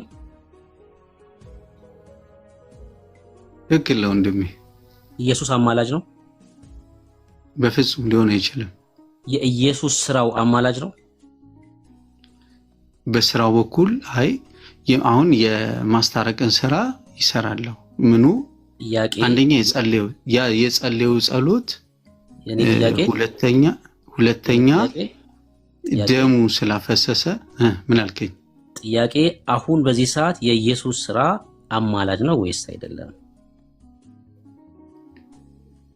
ማማለድ ማለት ማማለድ ሳይሆን የማስታረቅን ስራ ይሰራል። ምን ማለቴ ነው? ለምሳሌ ደሙ አለ። እሺ በቃ የኢየሱስ ስራ ሁለት ነገር አይ አንዴ ቆይ ልጨርስልህ። ታብራራልኛለህ። ምን ማለት ነው ስለ ታብራራልኛለህ? ታብራራልኛለህ። የኢየሱስ ስራ አስታራቂ ነው። ኢየሱስ አስታራቂ ነው በዚህ ሰዓት አይደለም። ኢየሱስ አስታራቂ አይደለም። የኢየሱስ ስራ አስታራቂ ነው። እሺ አስታራቂ ነው። የኢየሱስ ስራ አማላጅ ነው። የምልጃን ስራ አሁን ምልጃና እንደ እንትኑ ነው እንደያገባቡ ስለሆነ ግልጽ ላድርግልህ ወይ ሁለቱን ሐሳብ ተፈቀድክልኝ ማለት ነው እና ከዛ ታብራራለህ ነው አይደለም? አይ እኔ አንደኛው ማስታረቅ ነው ማለት ለምሳሌ የኢየሱስ ስራ አስታራቂ ነው ስትለኝ ስለ መስቀሉ ስራ እያወራ ነው? ስለ ቤዞቱ እያወራ ነው? ማስታረቅ ስልህ ስለ ጸሎቱ ብቻ ነው። አንድ ሙስሊም የሚታረቀው በጸሎቱ ነው። አንድ የበጸለየው ጸሎት አለ አይደል? በጸሎቱ ብቻ አይደለም። በጸሎቱ ብቻ አይደለም። እሺ በጸሎቱ ብቻ አይደለም፣ ግን ጸሎቱ የማስታረቅን ስራ ይሰራል። ፕላስ ያው ደም ሳይፈስር የት የለም አለ አይደል? የክርስቶስ ደም ተጨማሪ አለ ማለት ነው። ምክንያቱም ክርስቶስ ደምና ጸሎቱ ማለት ነው። ካህን ሊቀ ካህን ስለሆነ ሊቀ ካህናት በየአመቱ አይደለ ደሙን እንትን የሚሉት የሚያፈሱት ለአንድ አመት ያገለግላል። ይኸውልህ ስለ ኢየሱስ ስናወራ ወደ ቀደመው ኪዳን አትሂድ። በቃ አሁን የቀደመው ኪዳን አላነሳውም። አሁን ብሉይ አዲስ ኪዳን ስናወራ ምን እያልክ እንደሆነ እረዳለሁ። በቃ አንድ የሆነው ዘላለማዊ ነው እያልክ ነው ያለው። በቃ እረዳለሁ። ክርስቲያን ነኝ እኔ። የክርስቶስ ኢየሱስ ጸሎትና የደሙ ዋጋ ያስታርቃቸዋል። ስራ ምለው እሱም ነው እያልክ ነው ያለው።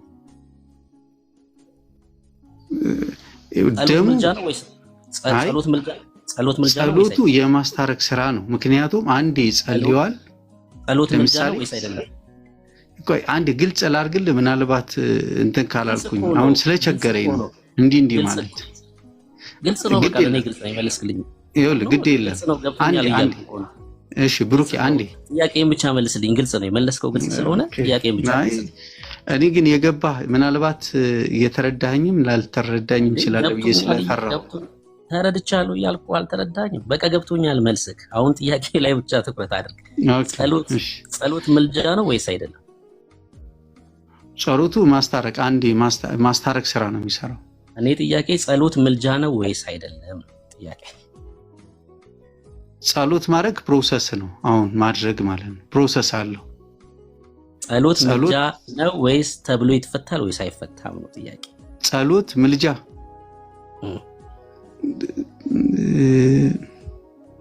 ጸሎት ምልጃ ኦኬ ሊባልም ይችላል። እሺ ይባላል። ኢየሱስ በጸሎቱ በኩል ያው ስራው እስካሁን ድረስ አለ ስላልከኝ በጸሎቱ ኢየሱስ አማላጅ ማለት የኢየሱስ ስራ አማላጅ ተብሎ ይጠራል ወይስ አይባልም?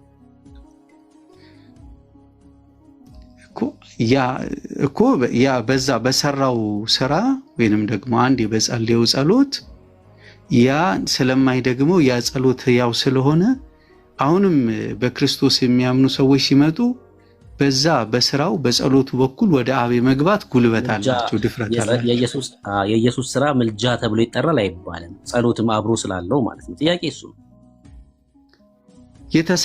የተሰራ የጸለየው ሳይሆን የተጸለየው አንዴ ዮሐንስ ወንጌል 17 ላይ የጸለየው ጸሎት ዘላለማዊ ስለሆነ ያ ጸሎት ስቲል ስለሚሰራ ምልጃ ተብሎ ይጠራል ወይስ አይጠራም ነው ጥያቄ። ምልጃ ማስታረቅ ይሆናል።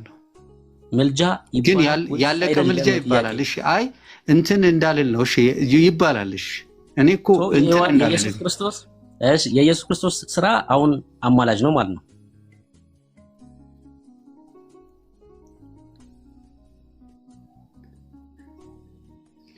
ኦኬ አንዴ ባማለደው ወይንም አንዴ ምልጃው ትክክል።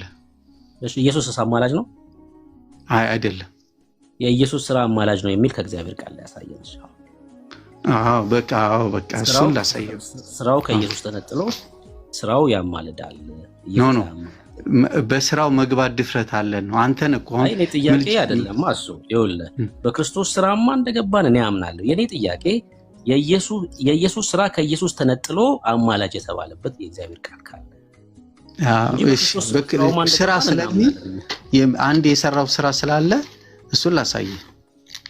እኔ እሱ አይደለም ጥያቄ። አንድ የሰራው ስራም እንዳለ አምናለሁ። ጥያቄ እሱ አይደለም። የኔ ጥያቄ የኢየሱስ ስራ ነው አማላጅ፣ ኢየሱስ አያማልድም ስላልክ ልክ እንደ አንተ እንደምታምነው የእግዚአብሔር ቃል ኢየሱስን ከስራው ነጥሎ ስራው ያማልዳል ያለበት የእግዚአብሔር ቃል ካለ እምነትን በእግዚአብሔር ቃል አስደግፍ። እሺ 2 ጥቅስ ልስጥህና ከዛ እሱን እንትንልልህ። ኤፌሶን ምዕራፍ 1 ላይ ያለው ላጣለ ብራዘር፣ ኤፌሶን ምዕራፍ 1 አይደለም ምዕራፍ 2 ላይ ነው ያለው። በእርሱ ስራ ወደ አውጣለ። ኧረ ተረጋጋ በእናትህ ግድ የለም። ቆይ እኔ ላውጣ። የተጠየቀውን አድምጥ። ጴንጤ ፊት መተህ መጽሐፍ ቅዱስ መግለጥ ነውር ነው። እውነቱ አይደለም እንዴ? ምንድነው? እናንተ ብቻ ናችሁ እንዴ መጽሐፍ ቅዱስ? አንተ ብቻ ነው መጽሐፍ የተጠየቀውን አድምጥ። ጴንጤ ፊት መተህ መጽሐፍ ቅዱስን ለመግለጥ መድፈር ነውር ነው ብዬ ኤፌሶን 1 ሳይሆን ኤፌሶን 2 እንዴ? ኤፌሶን 2 ላይ ነው ቃሉ ያለው። አንተ አንድ ትላለህ። ገና ልግለጥ። ገና እኮ እየገለጥኩ ነው። የጠየቀን ጥያቄ ቀጥታ መልስለት። የጠየቀ ጥያቄ ምን ነበረ? የጠየቀ ጥያቄ ምን ነበረ? ሪማይንድ እሱ ጋር እሱን ኤርሚ እሱን እኮ እያወራሁ ይቅርታ ስላልኩኝ ግን እሱን እያወራሁ ነው። ጥያቄ ምን ነበረ ነው ብዬ የምልህ ብራዘር። ጥያቄ ምን ነበረ? ኦኬ እሱ የጠየቀኝ ጥያቄ ኢየሱስንና ስራውን ትለያለህ ወይ ነው፣ ምልጃውን ትለያለህ ወይ ነው ያለኝ። ስራው ያለ ልብ በልና ስማ። ስራው ከኢየሱስ ተለይቶ ከራሱ ከጌታ ተለይቶ ስራው አማላጅ ተብሎ የተባለበትን ክፍል አሳየኝ ነው ያለ። ስራውን እሱን ላስረዳው ነው። አድምጠኝ። ስራውን ከኢየሱስ ለይተህ ማለት ነው። ስራውን ከኢየሱስ ለይተህ ስራው አማላጅ ነው፣ ስራው አስታራቂ ነው፣ ያስታርቃል፣ ስራው ያማልዳል። ኢየሱስ ግን አያማልድም፣ ኢየሱስ ግን አያስታርቅም ነው ያልከን። ስለዚህ ልጠቅስ የፈለከው ኤፌሶን 2 ላይ ያለውን በእርሱ ስራ ወደ አብ መግባት አለን ብሎ የሚለው ክፍል ያለው ምዕራፍ 1 ላይ ሳይሆን ምዕራፍ 2 ነው እኮ ነው ብዬ የምልህ እኔ እኮ እኔ ላወጣልህ ነው እኮ ኤርሚ። አንተ እኮ እሱን ክፍል ከሆነ እናውቀዋለን፣ እሱን ክፍል ከሆነ እናውቀዋለን። መጽሐፉን ለእኛ መግለጥ ብታውቀውም ስማኛ፣ ቆይ ብታውቀውም መስማት እኮ አለብህ ኤርሚ ወዳጄ። የምናውቀውን ነው እየነገርከን ያለው። በእርሱ ስራ ወደ አብ መግባት አለን ብሎ የሚለው ነው አይደል የፈለከው? ቃሉን አይደለም ወይ ወንድም? እኮ እኔ እኮ ላስረዳው ነው። አንተ መናገር እኮ አይደለም ወይ? የጠየኩ መልስ የመጨረሻ አይደለም። መቼ አይደለም አልኩ። እያዋሻ ይቅርታ አትጠይቅም። እንደገና ደግሞ ኧረ ኤርሚ እንደዚህ አይደረግም እኮ እባክህ። ግድ የለም እኔ ላውራና ታወራለህ፣ ችግር የለው። እታች ወራድ፣ ጊዜያችንን አትፍጭ። እታች ወራድ። በራሳችሁ ቤተክርስቲያን ላይ ስትዋሽ ቅድም ዘለልንህ፣ በእኛ ላይ ዋሸህ ቅድም ዘለልንህ። አንዱንም ይቅርታ አልጠይቅም አልክ። ኦኬ። እኔ በሶሻል ሚዲያ ታሪክ ውስጥ እንደዚህ አይነት ኦርቶዶክሳዊ ሰው አይቼ አላውቅም። እውነቴን ለመናገር እያጋነንኩ አይደለም። በዚህ 10 ዓመት ውስጥ ከብዙዎች ጋር አውርቻለሁ። እንዲህ አይነት ሰው ግን አላየሁም። ይዋሻል፣ ይቅርታ አይጠይቅም። ይዋሻል፣ ይቅርታ አይጠይቅም። ጥያቄ በትክክል አይሰማም። ለተጠየቀው ጥያቄ መልስ አምጣ ተብሎ ሲባል የማይሆን ጥቅስ ይጠቅሳል። አዎ ደፍሬ እነግራችኋለሁ። በጴንጤ ፊት መጥተህ መጽሐፍ ቅዱስን ለመግለጥ መላላጥ የማታውቀውን ክፍል ነው። ራሱ ቃሉን እንኳን አታውቀውም። ኤፌሶን 1 ላይ ነው ያልከው። ኤፌሶን 2 ላይ ነው ያለው። ኤፌሶን 2 በእርሱ ስራ ወደ አብ መግባት አለን ብሎ የሚለው እሱ ጋር ስራው አማላጅ ነው አይልህም። ስራውን ከኢየሱስ ነጥሎ አማላጅ ነው ብሎ አይልህም። መጣችሁ የምታወሩት ከጴንጤ ጋር ነው። ጴንጤ ምን ነው ብለህ ካልከኝ የእግዚአብሔርን ቃል በሚገባ የሚያውቅ ማህበረሰብ ነው። የቱ ጋር ምን እንደተጻፈ እናውቃለን። አንተ ምዕራፍ 1 ነው ብለህ ስትጠቅሰኝ ነበር። ኦኬ። የውሸት ሳያንስ እንደገና ደግሞ እዚህ እኛን ጊዜ ለመውሰድ ማለት ነው። ልብ በሉ።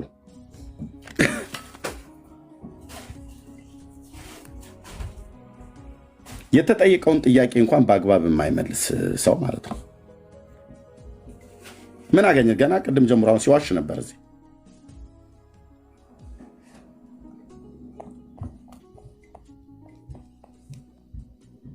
ኦኬ።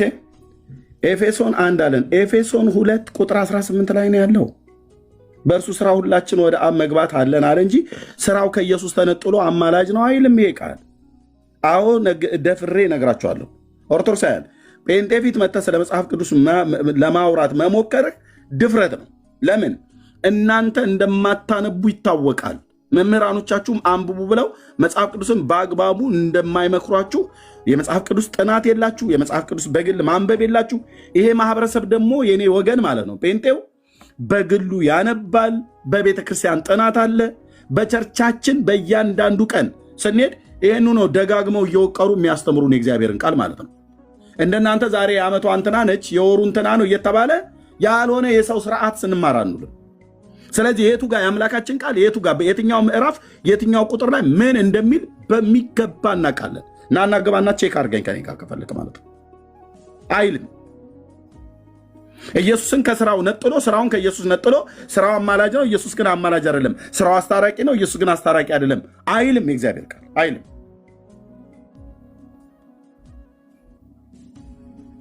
አይልም። መምህራን ሲናገሩ የሰማውን 3 እና 4 የተበጣጠቀ ጥቅስ ይዘህ በወረቀት ላይ ጽፈህ መተህ እንደዚህ አይባልም። ኦኬ ስራውን ከኢየሱስ ነጥለህ ኢየሱስን ከስራው ነጥለህ ኢየሱስ አስታራቂ አይደለም፣ ኢየሱስ አማላጅ አይደለም፣ ስራው ግን አማላጅ ነው፣ ስራው ግን አስታራቂ ነው። ይሄን አይደል ያለው ብሩክዬ? ማይክ ክፈትና ንገረን አንተ ተቀበሉኝ ዳንዬ። ይሄን አይደል ያለው ቅድም? ልክ ነው፣ ልክ ነው። ይታያችሁ ወንድሞች እናቶች፣ ንስሐ ነው መግባት ያለብህ። እሺ ብዙ አለፍን እኮ በኦርቶዶክስ ላይ ዋሽተህ ቅድም አስቆምኩ። ስጋው ሰማያዊ ነው ብለህ ስትል ኦርቶዶክስ እንደዚህ አታስተምርም ይቅርታ መጠየቅ አለብህ ብለን ስንል አልጠይቅም አልክ። ከዛ ደግሞ በእኛ በጴንጤዎች ላይ አሁን ኢየሱስ በሰማያት ዕለት ዕለት እየወጣ እየገባ እየወጣ እየገባ እየወጣ እየገባ ብላችሁ ትላላችሁ ብላል። ያላልነውን ይቅርታ ጠይቅ አልጠይቅም። ከዛስ ጥያቄ በትክክል አሰማም። ሰምተም በትክክል ለጥያቄ የሚመጠን መልስ አሰጠም። ስለዚህ ከአንተ አይነት ጋር ከመታገል ኩሲ ገብቷል። ከእሱ ጋር አውርቶ ወንድምነት ዳንዬ ቴንኪው።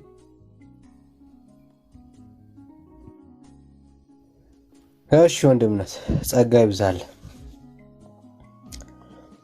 እሺ ኩሲ አቤት። እንዴት ነህ?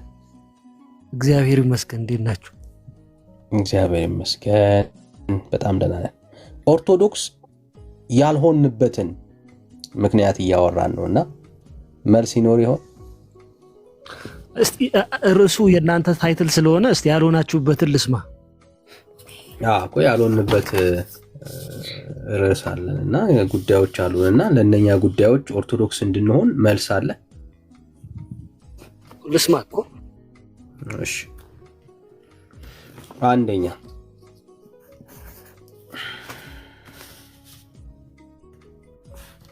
ለስዕል መስገድ። ሶሪ ወንድምነት አሁን ባነሳው ወንድም ማለት ነው ታች የነበረው ወንድም እሺ ማርያም አማላጅ አይደለችም ማለት ነው አይደል? አሁን በሱ ሙግት መሰረት ምክንያቱም በማርያም ጸሎት ነው እንታረቃለን ብለው ወይ ደግሞ በማርያም ጸሎት ነው የሆነ ነገር እናገኛለን ብለው የሚያምኑት ሶ ማርያም አማላጅ አይደለችም፣ የማርያም ስራ ነው የሚያማልደው ማለት ነው በአሁኑ ሎጂክ መሰረት ማለት ነው። ብዙ ነገር እኮ ያስጣልከው። ያ ከሆነ ደግሞ ማርያም ምን ስራ አላት? ምን ስራ አላት? ምን ስራ አላት?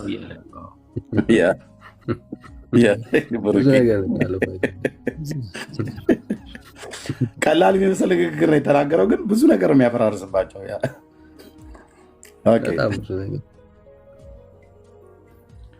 ቤተክርስቲያናችሁ ለስዕል ሰግዳለች፣ ታሰግዳችኋለች። ለስዕል መስገድ መጽሐፍ ቅዱሳዊ ነው ብለህ ታምናለህ?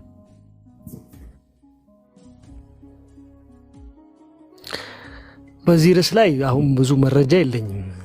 በዚህ ርዕስ ላይ ብዙ የጠለቀ እውቀት የለኝም፣ ግን አምንበታለሁ። በቃ እውቀት ሲኖር ትገባለህ። ምክንያቱም እኛ የማንሆንባቸው ምክንያቶች ነውና። አይ ኮር ሀሳቦች ካሉ ለምሳሌ በጣም ኮር ነው። ክሪስቶሎጂ ላይ ብናወራ እነዚህ ነገሮች ላይ ብናወራ ነው ኮር ነው ብራዘር። አይዞህ ይሄንን ካላወቅ ክርስቶሎጂ የማወቅ አቅም የለም ብራዘር። ምን አገናኛቸው? በደንብ ያገናኘዋል። ስዕልና እስቲ ክሪስቶሎጂን እስቲ የሚያገናኘውን ንገረኝ እንዳለ። አይዞህ አስረዳኝ። ለስዕል መስገድ ካላወቅ ለጣዖት እየሰገድክ ስለሆነ ከጣዖት አምልኮ ስትወጣ ትመጣለህ ማለት ነው። ሌላ ሰው ነው የምንቀበለው። ለጣዖት ስዕል ጣዖት ነው። እሺ ስዕል ጣዖት ነው የሚል አሳየኝሽ አንተ። መጽሐፍ ቅዱስ አለህ ወይስ የለም? መጽሐፍ ቅዱስ ለስዕል ስገድ የሚል አለህ ወይስ የለም? ኖ አንተ ባንተ ባነሳው ርዕስ ላይ ስዕል ለጣዖት መስገድ ምንም እኔ ርዕስ አልቀየርም ብራዘር፣ እዚሁ ጋር ነኝ ያለሁት። ለስዕል ትሰግዳላችሁ። ይሄ እኮ ችግራችሁ እኮ ልታስተምሩ አይደለም። ይሄው ብራዘር እና ለስዕል መስገድ ጣዖት ነው የሚል አሳየኝ። ለስዕል መስገድ ለስዕል መስገድ መጽሐፍ ቅዱሳዊ ነው? እኔ በሱ ርዕስ ላይ እኮ ነገርኩ፣ ቅድም መለስኩልህ። ግን አንተ ለስዕል መስገድ ጣዖት ነው ካልከኝ ለስዕል መስገድ ይኸው ለስዕል መስገድ መጽሐፍ እምነትህን ልምምድህን መጽሐፍ ቅዱሳዊ አድርገህ የማታወራ ከሆነ የማታወራው ማስረጃ ስለሌለህ ነው። አስረግጬ እነግርሃለሁ፣ ስለሌለ ብራዘር። አየህ፣ የዘመናት የቤተ ክርስቲያንን ትርክት በአደባባይ ላይ ማዋረድ ስላልፈለግ ስለሌለህ ነው፣ ስላልተዘጋጀ አይደለም። ከሌለ የለም፣ እየዋሸ እንድትቀጥል አንፈልግም። እውቀት ያለው ሰው ይገባል ማለት ነው። ብራዘር ጊዜ አናባክን። ጣዖት መሆኑን አሳዩኝ እኮ ያለው ስለ ስዕል መስገድ ጣዖት መሆኑን አስረዳኝ። ስዕል ጣዖት መሆኑን ለስዕል መስገድ ጣዖት መሆኑን ነው የፈለገው ራሱ ዳንኤል ያለውን ነው። ኤርሚያስን ያንተን አልጠየቅኩም። ኤርሚያስ ያለው ስዕል መስገድ ጣዖት ነው፣ ጣዖት ማምለክ ነው ቤተክርስቲያን የምታስተምረው ብሏል። ማስረጃ ከመጽሐፍ ቅዱስ ያሳየኝ። ይሄ ነው ጥያቄ። ተልእኮ ላይ አድርገኝ ነው ለምነት። ኤርሚያስ አንተን አልጠየቅኩም። ተልእኮ ላይ አድርገኝ። ወንድሜ እኮ ነው ዳኒ።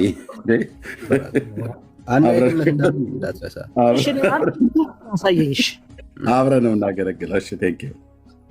በትንቢተ ሕዝቅኤል መጽሐፍ ምዕራፍ 8 ላይ እንሄዳለን ማለት ነው። አብረን ተያይዘን እንሄዳለን። ነብዩ ይነግረናል፣ ለእኔም ለአንተም ነብዩ ይነግረናል። ቁጥር 6 ጀምሮ ከመቅደሴ እርሱም የሰው ልጅ ሆይ የሚያደርጉትን ከመቅደሴ ያርቁኝ ዘንድ የእስራኤል ቤት የሚያደርጉትን ታላቁን እርኩሰት ታያለህ። ታላቅ እርኩሰት ነው ያው ታያለህ። ደግሞም ከዚህ ተመልሰህ ከዚህ የበለጠ ታላቅ እርኩሰት ታያለህ አለኝ። ወደ አደባባዩም መግቢያ መጣኝ። ባየውም ጊዜ እነሆ በግንቡ ውስጥ ፉካ ነበር። እርሱም የሰው ልጅ ሆይ ግንቡን ንደለው አለኝ። ግንቡንም በነደልኩት ጊዜ በዚያ አገኘው። እርሱም ግባ፣ በዚህ የሚያደርጉትን እርኩሰት ክፉን እርኩሰት እይ አለኝ። እነሆም ገባሁኝ። እነሆ በግንቡ ዙሪያ የተንቀሳቃሾችና የርኩሳን አራዊት ምሳሌ የእስራኤል ቤት ጣዖታት ሁሉ ተስለው ነበር። ስዕል ማለት ነው። ተስለው ነበር። በፊታቸውም ከእስራኤል ቤት ሽማግሌዎች 70 ሰዎች ቆመው ነበር። በመካከላቸውም የሳፋን ልጅ የአዛንያን ቆሞ ነበር። ሰው ሁሉ እያንዳንዱ በእጁ ጥናውን ይዞ ነበር፣ ያጥን ነበር። በእጁ ጥናውን ይዞ ነበር። የዕጣኑም ጢስ ሽቱ ይወጣ ነበር። እርሱም የሰው ልጅ ሆይ የእስራኤል ቤት ሽማግሌዎች በጨለማ እያንዳንዱ በስዕሉ ቤት የስዕል ቤት ብለው አንደርግራውንድ ውስጥ ነው የሰሩት። በዚህ አድመጠኝ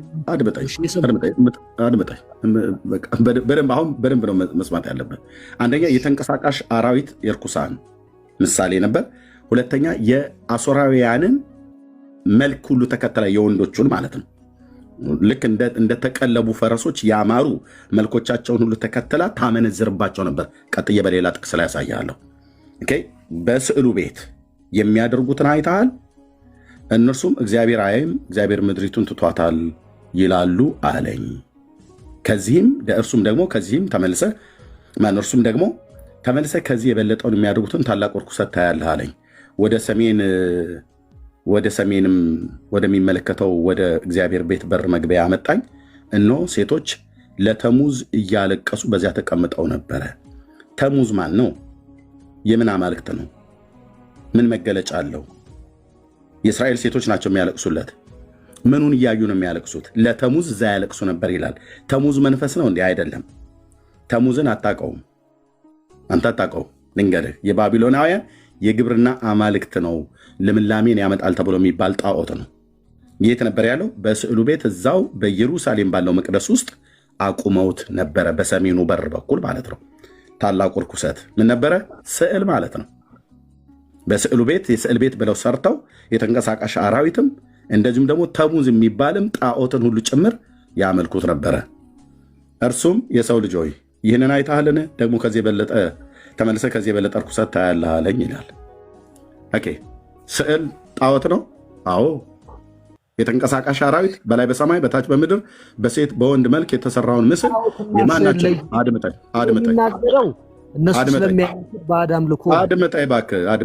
አድምጠኝ ሰኔ ጎልጎታ እያነበባችሁ እየመጣችሁ እንትን አትበሉ። እኔ ነኝ ያመጣሁት። የት ታውቀውና ክፍሉን ዛሬ ነው ያየው። ስዕልና ጣዖት ለይ ብራዘር፣ ስዕል ይለያል። የስዕሉ ቤት ማለት ምን ማለት ነው ለአንተ? የስዕሉ ቤት ብሎ ማለት ምን ማለት ነው? ስዕል የተሳለበት እኮ ቤት ነው። እዛ ነው ስዕልን ስለው ግድግዳ ላይ ስለው እንደናንተ ለጠፈው። የስዕሉ ቤት ማለት የስዕል ቤት ነው ማለት ነው። አንተነህ የምታርመው፣ አንተነህ ሕዝቅኤልን የምታርመው፣ አንተነህ ታላቁን ነቢይ የምታርመው።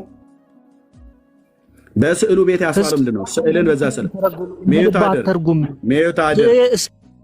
ሚዩት አድርግ፣ አትጩ። ስለዚህ ስዕል የሚሆን ቅርጻ ቅርጾች በሙሉ ታላቅ ርኩሰት ናቸው። ስለዚህ አሁን በኢትዮጵያ ኦርቶዶክስ ቤተክርስቲያን ታላቅ ርኩሰት ነው የሚያስደርጓቸው፣ ለስዕል የሚያፈነዱት የሚሰግዱት ማለት ነው። እርኩሰት ነው። በሴት በወንድ መልክ የተሳለ ወድቀ የምትሰግድለት ነገር ሁሉ እግዚአብሔርን ከመቅደሴ ያርቁኝ ዘንድ የሚያደርጉትን ታላቅ ርኩሰት ታያለህን ብሎ ነው ያስጀምረው ቁጥር 6 ላይ ማለት ነው። አየህ፣ እግዚአብሔርን የሚያርቅ ነው። የተንቀሳቃሽ አራዊት በሴትና በወንድ መልክ የሳልከውና የለጠፍከው ፎቶ ሻማ የምታበራለት አፈንድደ የምትሰግድለት ነገር ሁሉ በሙሉ ታላቅ ርኩሰት ነው በነቢዩ በኤርሚያስ ንግግር። ይህንንም የሚያደርጉ የነበሩት ቤቱን ራሱ የስዕል ቤት ብለው ነው የሰየሙት ማለት ነው። ስለዚህ ይኸው ስዕል ጣዖት ለመሆኑ የጣዖታቱን ስዕል እዛ ስለው የስዕል ቤት ብለው ራሱን ሰይመውለት ነበረ ማለት ነው። ቴንኪው ወንድም መቀጠል ትችላለህ። አሳየኝ ብሎ ስላለ አሁን ቀጥሉ። ጣዖት አለኛ ቤት አይተህ ታውቃለህ? አሁን አንተ ያመጣው ቀጥሉ። የማርያም ፎቶ ነው የተባለው የሚባለው የስላሴ ፎቶ ምን ትሆናላችሁ? አያስተምሩን። ልትሰድቡን ከሆነ ወይ ደግሞ በግልጽ ተሳደቡ። አይዞህ ብራ። የማርያም ስዕል የስላሴ ስዕል የማርያም ስዕል የስላሴ ስዕል ብለም ተላችሁ በሙሉ የሚካኤል ስዕል የምትሉት በሙሉ አጋንንት ያደረባቸው። አድመጠኝ። ጥያቄ ከጠየቅ ስማ። የተግባቦት ችግር የትኛውም ኦርቶዶክሳዊ ስትመጡ ታወራላችሁ፣ ጠይቃላችሁ፣ ስንመልስላችሁ ትደርባላችሁ። እኛም እንዳንደርብባችሁ እናንተ አደርቡ። ማስረጃ ነው ኤርሚያስ ያቀረብከው። ሚዩት አድርግ ካልሆነ እነቅላለሁ። ታይቶ ወርዳለህ ማለት ነው። አንተም ተራን ሚዩት አድርግና ጠይቀን አይደለ ስዕል ጣዖት መሆኑን ከመጽሐፍ ቅዱስ አሳየናልከን። ትንቢተ ሕዝቅኤል ጠቀስን። ኦኬ አሁን እኛ ታዲያ እንደዚህ ስናረግ አይታሉ ብለህ ካልክ የማርያምና የሚካኤል የገብርኤል ብለህ የምትለው በሙሉ ይሄ አጋንንታዊ የሆነ ጣዖት ነው። አጭርና ግልጽ። የማርያም የሚባል ፎቶ የለም። የስላሴ የሚባል ፎቶ የለም። የታየው አንተ አብ እጁን እንደዚህ ብሎ ጣቱን ቀስሮ፣ የታየው መንፈስ ቅዱስ እንደዚህ ጣቱን ቀስሮ ለሙሴ በሲና ተራራ በእሳት በተገለጠለት ሰዓት ላይ የአምላክን መልክ አላየም ድምፅ ብቻ ሰምተሃል ብሎ ያለው ለታላቁ ነቢይ ያልተገለጠ ጌታ አንተ ኬት አምጥተህ ነው ስዕል ስለ በረባሶ ጫማ አድርገህ ዋንጫ ሲዘህ አለው ብር ዋንጫ የስላሴ መጠጫ እያላችሁ የምትቀልዱት ጣዖት ማለት ነው። ስላሴ እኮ ቀምቃሚ ነው እኮ ብላችሁ ያላችሁ፣ ጠጪ ነው እኮ ያላችሁ፣ መሸተኛ ነው እኮ ያላችሁ ሰዎች ናችሁ እኮ እናንተ። ኦፊሻሊ ይጠጣል ስላሴ ብላችሁ መንፈስ ቅዱስ ይጠጣል አብም ይጠጣል እያላችሁ ጌታችን እንኳን ቢጠጣ በምድር ላይ በስጋ ወራት በነበረበት ሰዓት ላይ ስጋ ስለለበሰ ሰው ስለሆነ ኦኬ። መንፈስ ቅዱስና አብ እኮ ይጠጣሉ ብላችሁ የምትሉት ስላሴ ይጨልጣሉ ምንድነው ብለን ብንላችሁ ድራፍትም ሊሆን ይችላል፣ አይታወቅም። እናንተ ቤት እንደዛ ነው። በዚህ ነው ያልክ እኮ ነው በአምላካችን ላይ የምታላግጡት እናንተ። እኛ ደግሞ በእናንተ ተረቶች ላይ አላግጥባቸዋለሁ እኔ። የለም መንፈስ ቅዱስ ጣቱን እንደዚህ ቀስሮ እንደሚያማትብ ብሎ የተሳለ ፎቶ አምጣ። የብሉይ ኪዳን ነቢያት የትኞቹ ናቸው ጣቱን እንደዛ ብሎ ቀስሮ ያዩት? እግዚአብሔርን ማንም ያየው የለም ብሎ እያለ በቅፉ ያለ አንድያ ልጁ እሱ ተረከው እያለ ማንም ሊቀርበው በማይችል ብርሃን ውስጥ የሚኖረውን እግዚአብሔር አብን የሰው አካልና የሰው መልክ አለው ልቡሳነ ስጋ ነው ስጋ የለበሰ ነው ብለ ጣት አበጅተለት እንደዚህ ጣቱን ቀስሮ ለየትኛው ነቢይ ተገለጠ? አብ ወደዚህ ዓለም ልጁን ላከ፣ ልጁን የተረከልን። እኔን ያየ አብን አይቷል እንጂ ብሎ ያለው አብ የሚታይበት አካል አለው ብሎ አላለም ጌታችን ኢየሱስ ክርስቶስ። እናንተ ግን አሁን እኮ ጥር መጣለህ አለው ብር ዋንጫ የስላሴ መጠጫ ብሎ ሲሉ እኮ አንተ ታጨበጭባለህ እኮ ከዙሪያ ቆመ። አንተም ትጠጣለህ ስላሴዎችም ይጠጣሉ እያልክ ማለት ነው። የት ነው ያያችሁት እንደዚህ አይነት ስዕል? ይህን ስዕል አሁን የስላሴ ብሎ የሚለው የአብ የወልድ መንፈስ ቅዱስ ነው ብለን በል። የሰው እጅ ስራ ቀልድ ነው። እኔ በክብሪት ባገኘው ድራሹን ነው የማጠፋው። አምላኬ እንደዚህ መቀለጃ አይደለም። አምላካችን እንደዚህ መቀለጃ አይደለም። የሸረሪት ድር የሚያደራበት ዝንብ ኩሷን የምትጥልበት እናትህ በዳንቴል ሸፍና የምትጠርግለት የምትወለውልለት ስላሴ የለም። እንደዛ አይነት ሚካኤል የለም ብራዘር። ጣዖት ማ በደንብ ጣዖት ነው። ያው ትንቢተ ሕዝቅኤል መጽሐፍ ምዕራፍ 8 ላይ ያሳይቻለሁ። የስዕሉ ቤት ብለዋለ። ይሄኑ ነበር ሰታረግ የነበረው የጥንት አሦራውያን። ከፈለገው ሌላውንም ክፍል ማሳየት ስላለው መቀጠል ይችላላችሁ ወንድምነት። ቴንክ ዩ። እሺ ወንድም ጸጋ ይብዛለሁ። ሶ ጣዖት አይደለም ስትል ነበር። ያስቀመጠው መጽሐፍ ቅዱስን ግለጥና ትንቢተ ሕዝቅኤል አሁን ካነሳችሁት ሀሳብ ጋር አይገናኝም። ጣዖት ምን ማለት ነው? ዲፋይን አድርግልኝ። አሁን አንተ ችግር የሳልካቸው ስዕላቶች ነገር አሁን ኦርቶዶክስ ውስጥ አለ ወይ? አስረዳኛ። አዎ አስረዳኝ። ጣዖት የቱ ጋር ነው ያለው? አስረዳኝ። ይኸው የማርያም ስዕል፣ የገብርኤል ስዕል፣ የሥላሴ ስዕል ጣዖት ነው። የእመቤታችን ስዕል ጣዖት አይደለም። ጣዖት እኮ ባቢሎናውያን እና አጵሎን ናቸው ጣዖት። እንድናምን ከኪስህ እንደማመጥ አብራት እንድናምን ከኪስህ አታውራ። ይሄው ሁሉ ህዝብ ቁጭ ብሎ እየሰማን ያለው መጽሐፍ ቅዱስን ግለጠውና የሥላሴ የሚሆን ሌሎች ስዕላቶች እንደሚሰገድላቸው ትክክል እንደሆነ ማስረጃ አስጠን። እሺ የሥላሴ ምስል በተመለከተ ኦሪት ዘፍጥረት ምዕራፍ 18 ለአብርሃም የተገለጡ 3 አረጋውያን ስዕል ብራዘር ስለተገለጡ አይደለም እያወራን ነው። ስለ ስዕል 3 አረጋውያን ስለ ስዕል የተሳለ ስዕል እዛ ክፍል ላይ የተሳለ ስዕል ነው ያለው። ታስቀኝ እንጂ ኦሪት ዘፍጥረት ምዕራፍ 18 እኔ ነኝ መሳቅ ያለብኝ ወዳጄ። አውጣልኛሽ አንብብልኝ። ጥያቄ እንዳትረሳ። የተሳለ ስዕል የምታሳየው ምን አልከን? ትውልዱ እንዲከታተማ ዘፍጥረት ስንት? 18 ዘፍጥረት ስንት? ኦሪት 18 ይኸው ወገኖች በደንብ ስም። ኦርቶዶክሳውያን እንዲህ ነው ግራ የሚያጋባችሁ። ዘፍጥረት 18 ላይ የተሳለ የሥላሴን ስዕል ሶስት ሽማግሌዎች ነው ያለው። ሽማግሌዎች ብሎ የሚለው ጻፍለት። አረጋውያን ለስተት አረጋውያን ማለት ሽማግሌ ማለት ነው። ኤርሚያስ ምን አይነት ጋኔን ያለ ኤርሚያስ መቼ ነው የሚለቅህ? ጋኔን አስተምረን እኮ አረጋውያን ማለት ሽማግሌ ማለት ነው። ጻፍለት ነው ያልኩት። ወንድምነት አውራው ሽማግሌ ማለት አረጋዊ ማለት ነው። አረጋዊ ማለት ሽማግሌ ነው ብለሃል። ኦኬ እስከ መቼ እንዲህ ትሆናላችሁ? እንደዚህ በቃ እግዚአብሔርን ቃል አይዞህ ወዳጅ አይዞህ።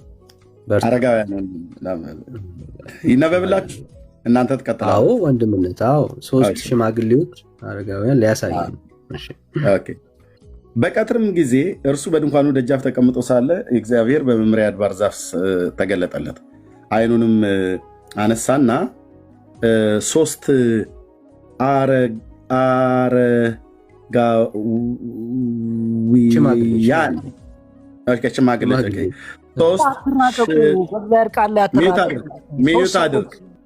ሚዩት አድርግ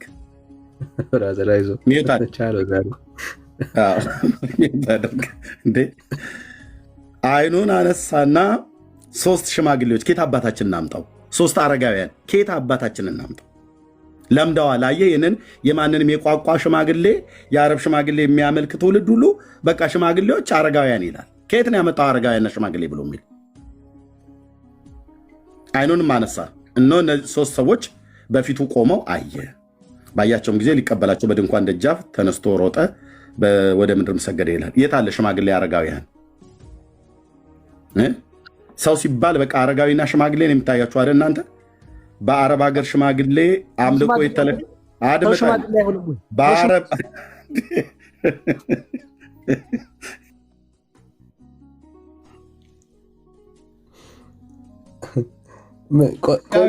በሽማግሌ ፍቅር ላይ የወደቀ ትውልድ ሁሉ በቃ መጽሐፉን ሲያነቡሉ ሽማግሌ ነው ብሎ የሚለው ቆይተው አርጅተው የሆነ ወንድምነት እስካሁን ከአብርሃም እስካሁን ምን አውቃለሁ ብራዘር ምን አውቃለሁ። በቃ በሽማግሌ ማለት ነው። አቡነ እንትና፣ አቡነ እንትና፣ አቡነ መገርሳ፣ አቡነ አራርሳ፣ አቡነ ጦና፣ አቡነ እንትና በቃ ለምዳችኋል። ሽማግሌ አረጋዊ የት አለ? አረጋዊና ሽማግሌ ብሎ የሚል ያለው የለም 3 ሰዎች ነው ብሎ የሚለው ኤርሜ። አቤት። እነዚህ 3 ሰዎች ስላሴ የሚሆኑ ከሆነ እነዛ 3 አይሁዳውያኖች አልሰግድም ያሉት ለጣዖቱም ስላሴ ሊሆኑ ነው። ስላሴ ሊሆኑ ይችላል። 3 በተገኘ ቁጥር ልክ ነው። የት አለ ሽማግሌና አረጋዊ ብሎ የሚል ጠይቁ። ወንድምነት ትልቁ ላይ ሆኑ። ቀጥሉ። ለእናንተ ስለ መጽሐፍ ነው ያወጡት። ይሄ ስላሴ አይደለም ማለት ነው። እነዚህ ፈጣሪ አይደለም ማለት ነው። እሺ አስረዱኛ እናንተ። እሺ ካልሆነ አሁን ዳግም ያለው ካልሆነ አብርሃም ያናገረው ማንን ነው? እቺን መልሱ። አንተ ሽማግሌ ናቸው ብለህ ካልክ አንተ አሳየን፣ ከዛኛ እናሳያለን። መልሱልኝ ነው። አብርሃም ያናገረው ማንን ነው? ለአሁን የገባኸው ወዳጅ ላስታውሰው፣ የገባኸው ለምን እንደሆነ ላስታውሰው። ራሳችሁ ያነሳችሁት ጥቅስ አብርሃም የገባኸው አንድ ወደ እናንተ አትደር ማናቸው? እናንተ ናችሁ እኮ የያዛችሁት እስካሁን ያዘ። እነዚህ ሰዎች ማን ናቸው? የገባኸውን ላስታውስ። እሺ ዳኒ፣ አንደኛው እኮ ግን ተገኝቷል እኮ አረጋዊ ነው ራሱ እኮ ስሙን አየው። ሁለቱን የቀሩት ኩስኩስ ያረጋዊ እናንተን አይቶ እንደ ፕሮቴስታንት የሚሆን እስቲ አንድ ሰው ጥሩ እስቲ እርጉማን እውነት እናንተን አይቶ እስቲ እናንተን አይቶ ምን ከናንተ ይማራል? ኩስ አይዞ ብራዘር አይዞ ጳውሎስ እንዳለው እኮ ነው እኮ አይዞ ሀሳባቸው ምድራዊ መጨረሻቸው ጥፋት የተባለ እናንተ በእውነት ወዳቸው ምግባር የተናገረው ጥቅስ አለ። ትደርስበታለህ፣ ለእርግማኑ ትደርስበታለህ። መጨረሻ ላይ ሚዛኑ በደንብ ስለሚዘባ ወዳቸው አምላካቸው ክብራቸው በኖራቸው ሀሳባቸው መጨረሻ ላይ አብረህ ትራገማለህ። እሺ ቀጥል። አሁን ግን የአብርሃምን ነገር አታሸውድ፣ አታጥፈው። ኧረ ብራዘር አንዴ እሺ ቀጥል። የገባኸው ኦርቶዶክስ ያልሆንበትን ምክንያት ልታስረዳን እናንተ ናችሁ። የእናንተ ርዕስ ነው እኮ የኔ አይደለም እኮ። እኛ ኦርቶዶክስ ያልሆንበትን ነገር ጠይቁን፣ ከዛ እናንተ ልትመልሱ ማለት ነው። ይኸው ጠየቅን። ጥያቄያችን ምንድን ነው? ልትመልስ ካልገባህማ በቃ እታች ሆነን መማር ያለብህ። ሁሉም ቁጭ ብሎ እየተማረ ነው ያለው። ስለዚህ ልትመልስ ካልገባ ምን ትሰራለህ? ከእናንተ ምንድን ነው የተማሪ ውስጥ ይሄን አስተማር ተማር በቃ ብራዘር። እኔ ከዚህ በፊት አውርተናል እኮ በመላእክት ጊዜ ረስተይ ሊሆን ይችላል። መልስ አላችሁ? የለንም። አሁን አንተ እኮ ነው ያልከው የለኝም መልስ። እሺ ማስረጃ ስለ ስላሴ አሁን ስለ ስዕል ማስረጃ ላው አለኝ። ስዕል በዘፍጥረት 18 ላይ አለ። ምን 3 ሽማግሌዎች ወዳጆች ምን ሆናችሁ ነው? ዘፍጥረት 18 ገለጥን። ሽማግሌዎች አሉ የሉም? እሺ ስዕልስ አለ የለም? በሌለ ነገር ላይ ነው እንዴ ቤተክርስቲያናችሁ ዶክትሪን የምታስመሰረታችሁ? ወዳጆች የለም ሲባል ነው ዶክትሪን የሚመሰረተው? በጣም ነው ግራ የሚገባኝ። ባይዘው ማለት የለም እኮ ነው። አሁን ይሄው ሽማግሌ ያለ የለም፣ ስዕል አለ ዘፍጥረት ምዕራፍ 18 ላይ የለም። በሌለ ቦታ ላይ ዶክትሪን ትመሰረታል። አረ ጋይስ የእውነቴን ነው የምለው። ማለት ይኸው የምናስረዳው በእውቀት እውነት ከልቡ ጄኒን ሆኖ ለመረዳት የሚገባን ሰው አዎ እናስረዳለን። የገባው ግን ለመከራከርና የእግዚአብሔር የሆነው ሐሳብ አንተ ጋር ካለ ልታሳየን ነው። ለመከራከር ገብተህ ሲያቅትህ ለመረዳት ነው አትበል። ስላቃተ ነው የወረድከው ወዳጅ፣ መልስ ስለሌለ ማለት ነው። ይኸው መልስ አለኝ የሚል ኦርቶዶክሳዊ ይኸው በግልጽ ማለት ነው ኦርቶዶክሳዊ ነኝ እኔ። እናንተ ኦርቶዶክስ ያልሆናችሁባቸው ምክንያቶች እኔ መልስ አለኝ የሚል አንድ ኦርቶዶክሳዊ አለው ይበል። የምትገቡበት ከዚህ በኋላ ይሄ ነው ሐሳቡ ጋይስ። በዚህ ጉዳይ ላይ ነው እያወራን ያለው። አንድ ኦርቶዶክሳዊ ካለ አለው ይበል፣ ከሱ ጋር ነው የምንቀጥለው። ስለዚህ ስትገቡ አዲስ አትሁኑ። ከገባችሁ በኋላ አዎ ማትችል ከሆነ መውረድ እንደሱ ይሻላል። አየህ ከገባችሁ በኋላ እኔ ልጠይቅ ነው አትበሉ።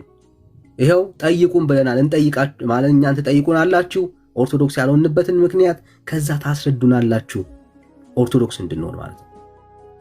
ስለዚህ ሐሳቡ ይሄ ነው ብራዘር። እንደ አዲስ አትሁኑ። እሺ ብሩኬ የቀደሙን ሐሳብ እሺ ትጨርሱት ይቻላል። እሺ በነገራችን ላይ የኢትዮጵያ ኦርቶዶክስ ከዚህ በኋላ ስዕላቶች አያስፈልጉም ብላ ብትናገር ራሱ ከጣዖት አምልኮ አትወጣም። በጣም የሚያሳዝነው እሱ ነው። በጣም የሚያሳዝነው እሱ ነው። ስዕል የሚባል ከዚህ በኋላ ከቤታችሁ አውጥታችሁ ጣሉ፣ በስዕል ፊት አትስገዱ ብለው ትእዛዝ ቢወጣ እንኳን ኢትዮጵያ ኦርቶዶክስ ከጣዖት አምልኮ አትወጣም። ለምን? ለማርያም መስገድ ማቆም መቻል አለባት። ለጊዮርጊስ መስገድ ማቆም መቻል አለባቸው። ለጊዮርጊስ ለተክለ ሃይማኖት መስገድ ማቆም አለባቸው። ስዕላቶቹን እንኳን ብቀዷቸው ከጣዖት አምልኮት አታመልጡ።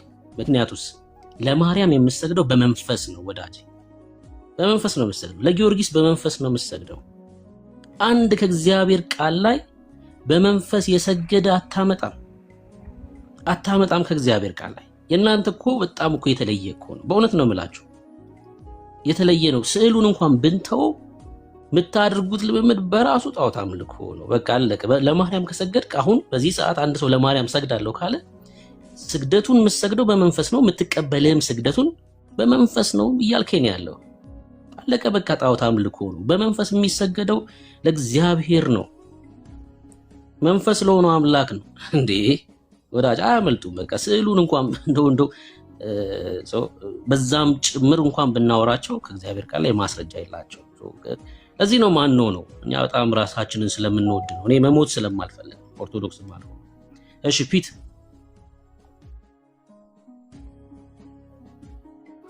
አስገባ። ከእግዚአብሔር ቃል ላይ ጥያቄ የነበረው እንግዲህ ቅድም ከእግዚአብሔር ቃል ላይ የክርስቶስ ኢየሱስ ስራ ከራሱ ከኢየሱስ ተነጥሎ አማላጅ የተባለበት ካለ ጥቅስ አሳየን ነው። እሱና ካለ ጥቅስ ብቻ ነገርን፣ ካልሆነ ወደ ሌላ ሐሳብ እንሄዳለን። ናው ቅድም እኮ እያሳዩኝ ያሉት ኤፌሶን ምዕራፍ 1:2 ላይ በክርስቶስ ስራ ወደ እግዚአብሔር መግባት እንደውም በጣም ይገርም ነው።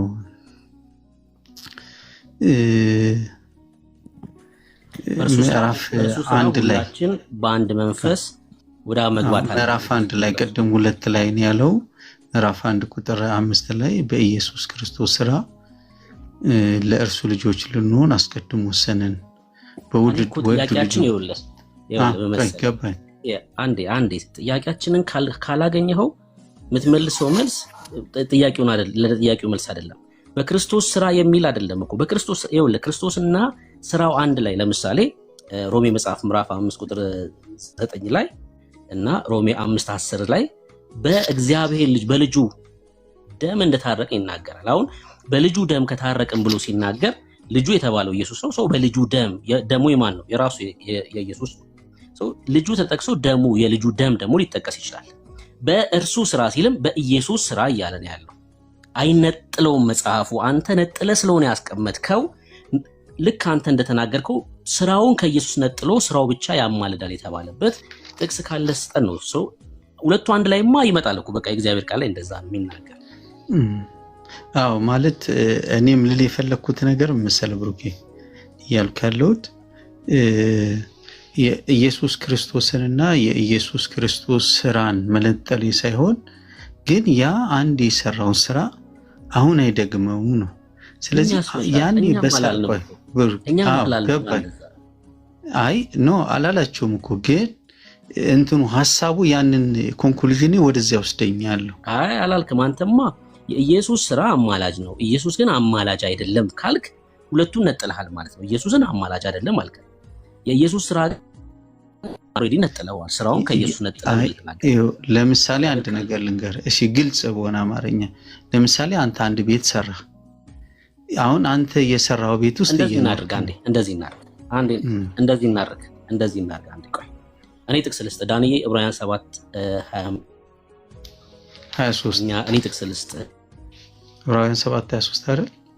ወደ ሌላ እነርሱ እንዳይኖሩ ሞት ስለከለከላቸው የሚለው አይደል? ደግሞ 7:23 ዳንኤል ይፈትልልን። እነርሱ እንዳይኖሩ ሞት ስለከለከላቸው ካህናት የሆኑ ብዙ ናቸው አይደል?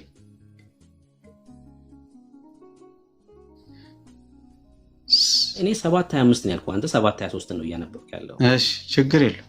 ያው የሁለት ጥቅስ እንትን የሁለት ቁጥር ልዩነት ነው፣ ችግር የለውም። እሺ 25 ላንበብልህ። 7:25 ላንበብ። እኔ ላንብብና ልጠይቅህ እኔ እያነበብኩ